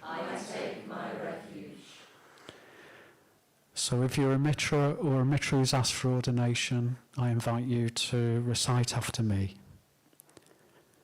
I commit myself to the Buddha. And to the tradition he founded. I commit myself to the Dharma. And to the practice of the precepts. I commit myself to the Sangha. And to the spiritual community. Around me here and now.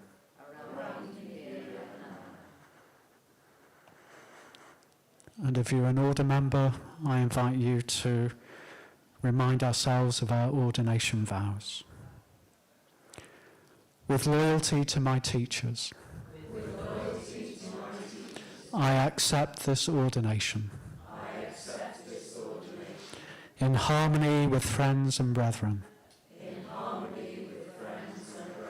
I accept this ordination.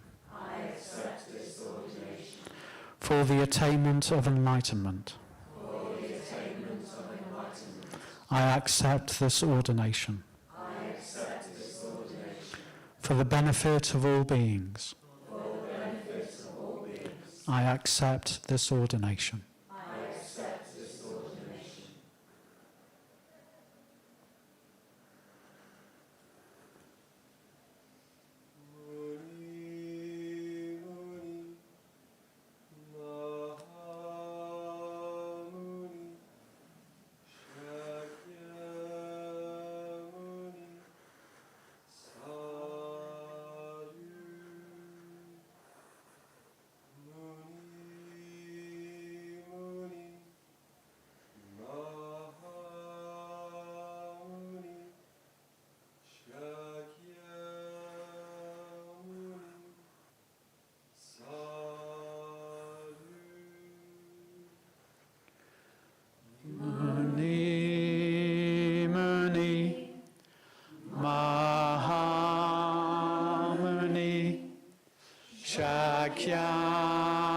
Shakyamuni Sadhu Muni Muni Mahamuni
the refuges and precepts in call and response.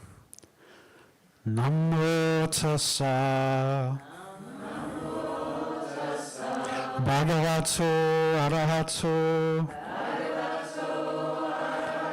Samma sambuddhassa. Namo tassa. Bhagavato arahato. Samma sambuddhassa. Namo tassa. Bhagavato arahato. Samma sambuddhassa. Buddhang saranang gacchami. Dhammang saranang gacchami. Sanghang saranang gacchami. Dujampi buddhang saranang gacchami.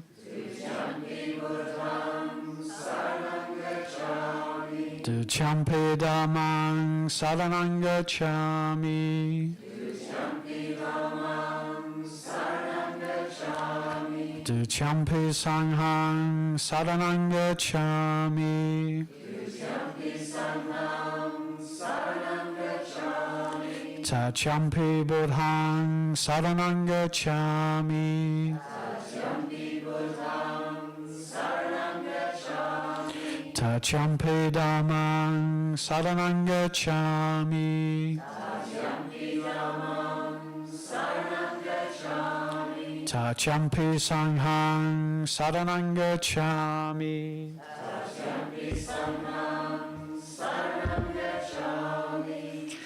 Panatipata.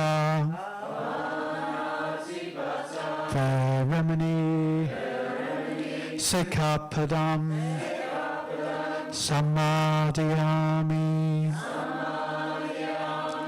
Adinadana. Verimini. Sikkhapadam. Samadhiyami. Kamesu. Michachara. Verimini. Sikkhapadam. Samadhiyami. Musavada. Verimini. Sikkhapadam. Samadhiyami. Suramarya. Maja. Pamadatana. Verimini. Sikkhapadam. Samadhiyami. Sadhu. Sadhu. Sadhu.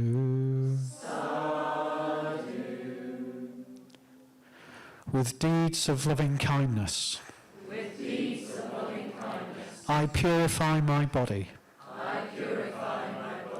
With open-handed generosity. I purify my body. With stillness. Simplicity. And contentment. I purify my body. With truthful communication. I purify my speech. With mindfulness clear and radiant.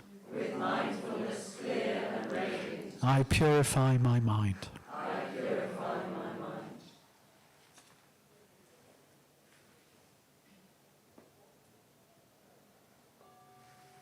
Confession. Standing with folded hands. Before the Buddhas in the 10 directions. before the bodhisattvas of great compassion. I acknowledge the harm I have caused. In this life and past ages. The harm to myself. And the harm to others. Standing with folded hands. Before the guides of the world. I make this aspiration. Such acts in the future. I will not do.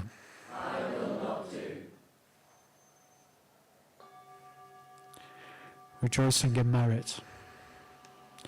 I rejoice with delight. In the good done by all beings. Through which they obtain rest. With the end of suffering. May those who have suffered be happy. I rejoice in the release of beings. From the sufferings of the rounds of existence. I rejoice in the nature of the Bodhisattva. And the Buddha, who are protectors. I rejoice in the arising of the will to enlightenment. And the teaching. Those oceans that bring happiness to all beings. And are the abode of welfare of all beings.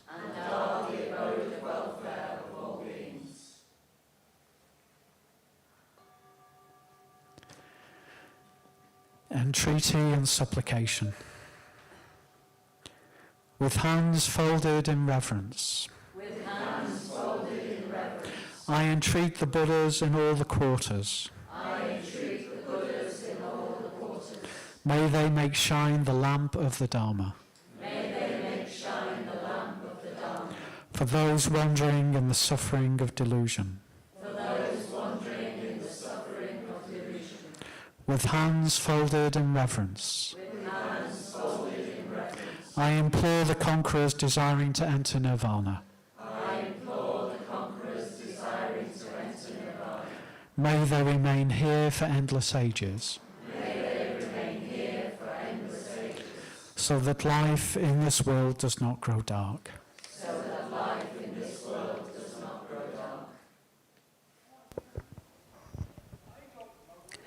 On a beautiful full moon night, sensing that at last his time had come, Gautama settled himself beneath a spreading peepal tree on a pile of kusa grass given him by a cowherd.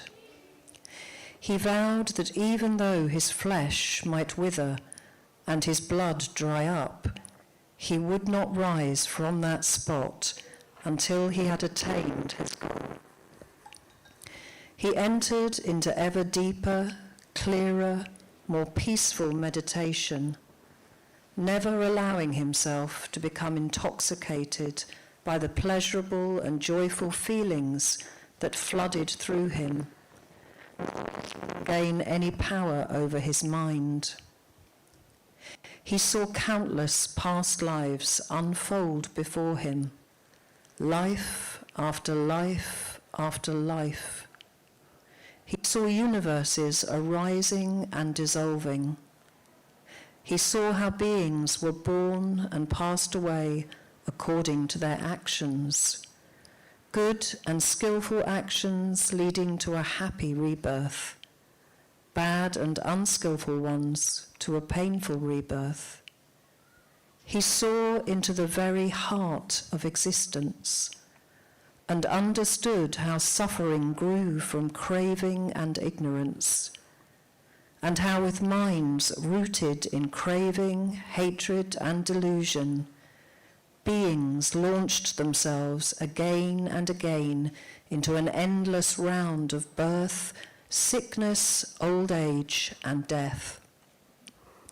Perceiving all this, and seeing through it, his heart was finally set free. A profound turning about took place in the depths of his being. He had become a Buddha, an enlightened one who knows.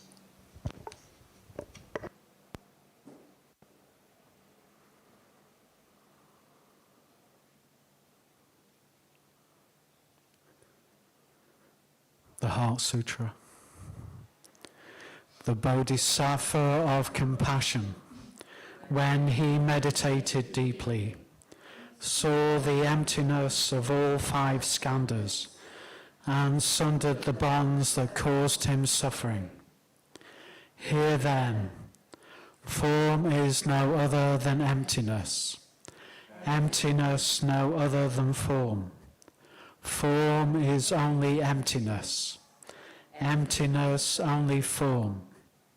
Feeling, thought and choice, consciousness itself, are the same as this. All things are by nature void.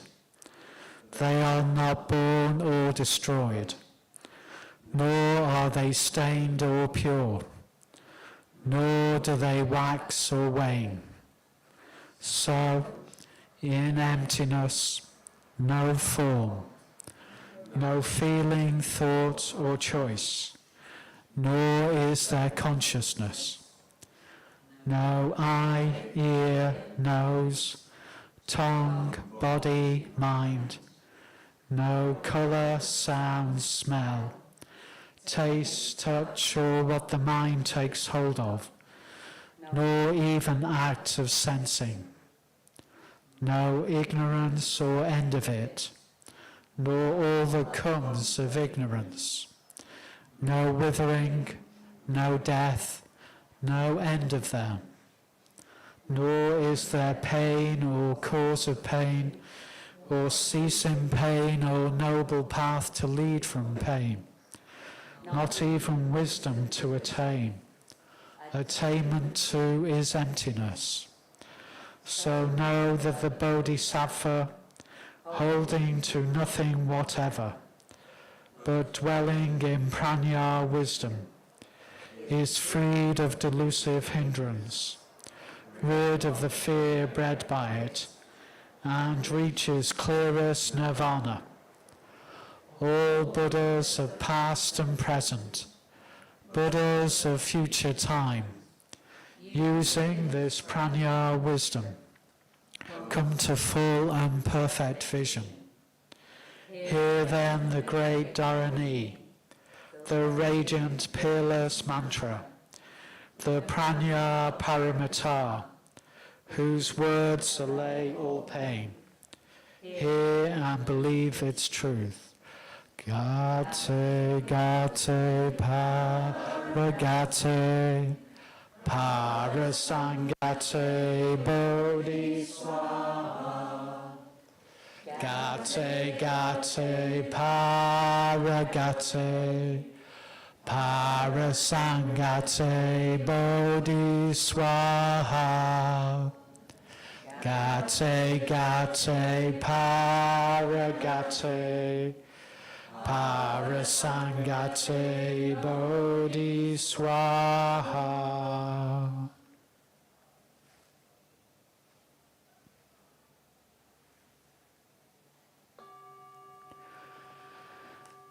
Transference of merit and self-surrender. With no sense of loss. I give myself to the Buddhas. I give my merits. For the benefit of all. May I be the doctor. May I be the nurse. For all beings. Until the world is cured. May I be the light. For those who are lost. May I be a harbour. For those that need shelter. Like the earth and the water. like the fire and the air. May I be a servant to beings on earth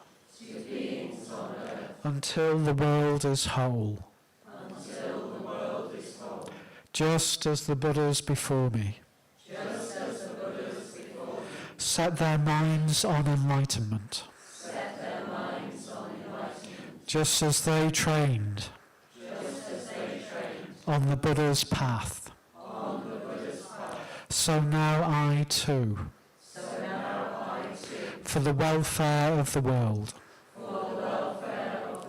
set my mind on enlightenment. So now I too will train on the Buddha's path. Today, in the presence of the Buddhas, I invite the world to be my guest. At a great feast of delight. May all beings rejoice.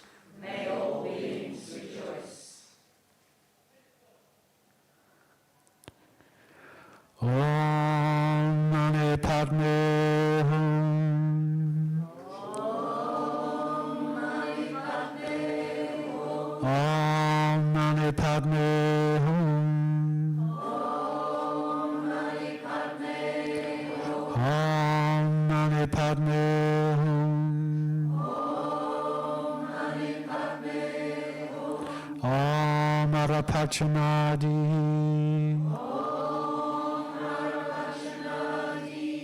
Om Arapachanadi.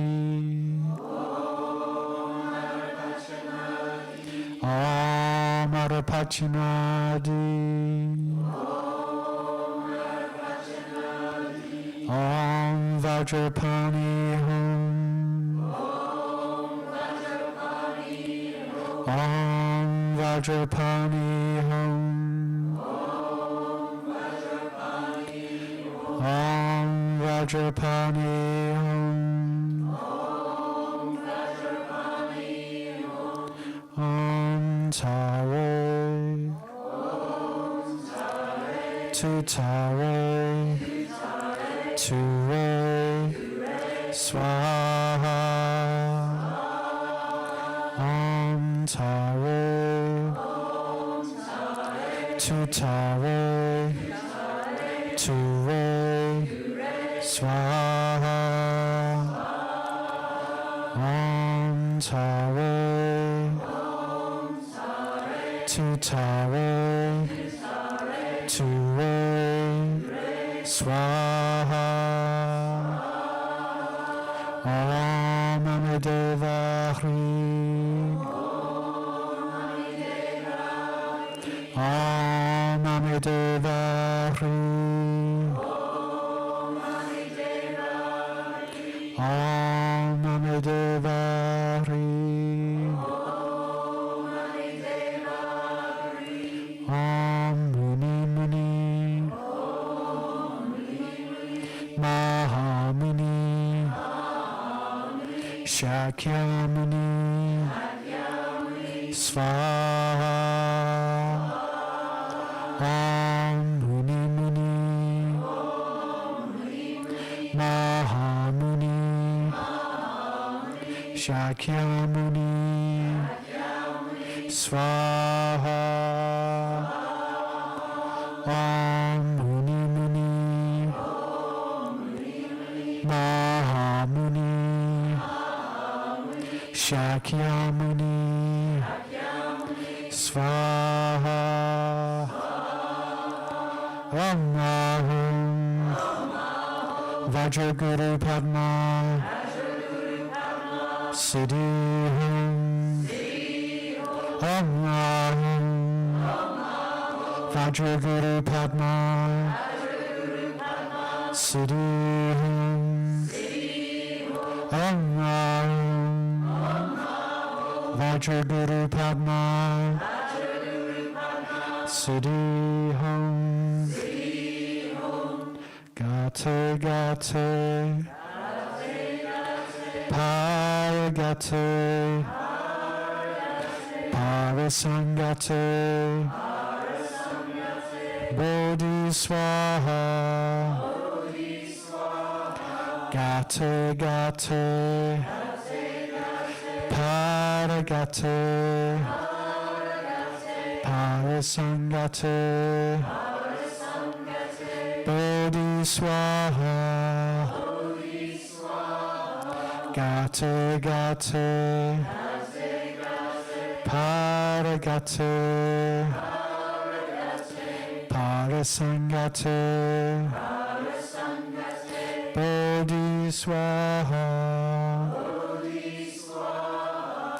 Om Shanti.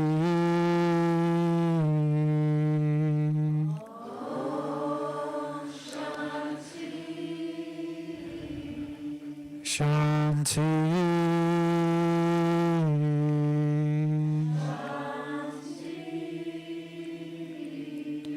Shanti.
Thank you all for coming to Buddha Day Festival. So please leave the shrine room in silence until you get downstairs. See you down there.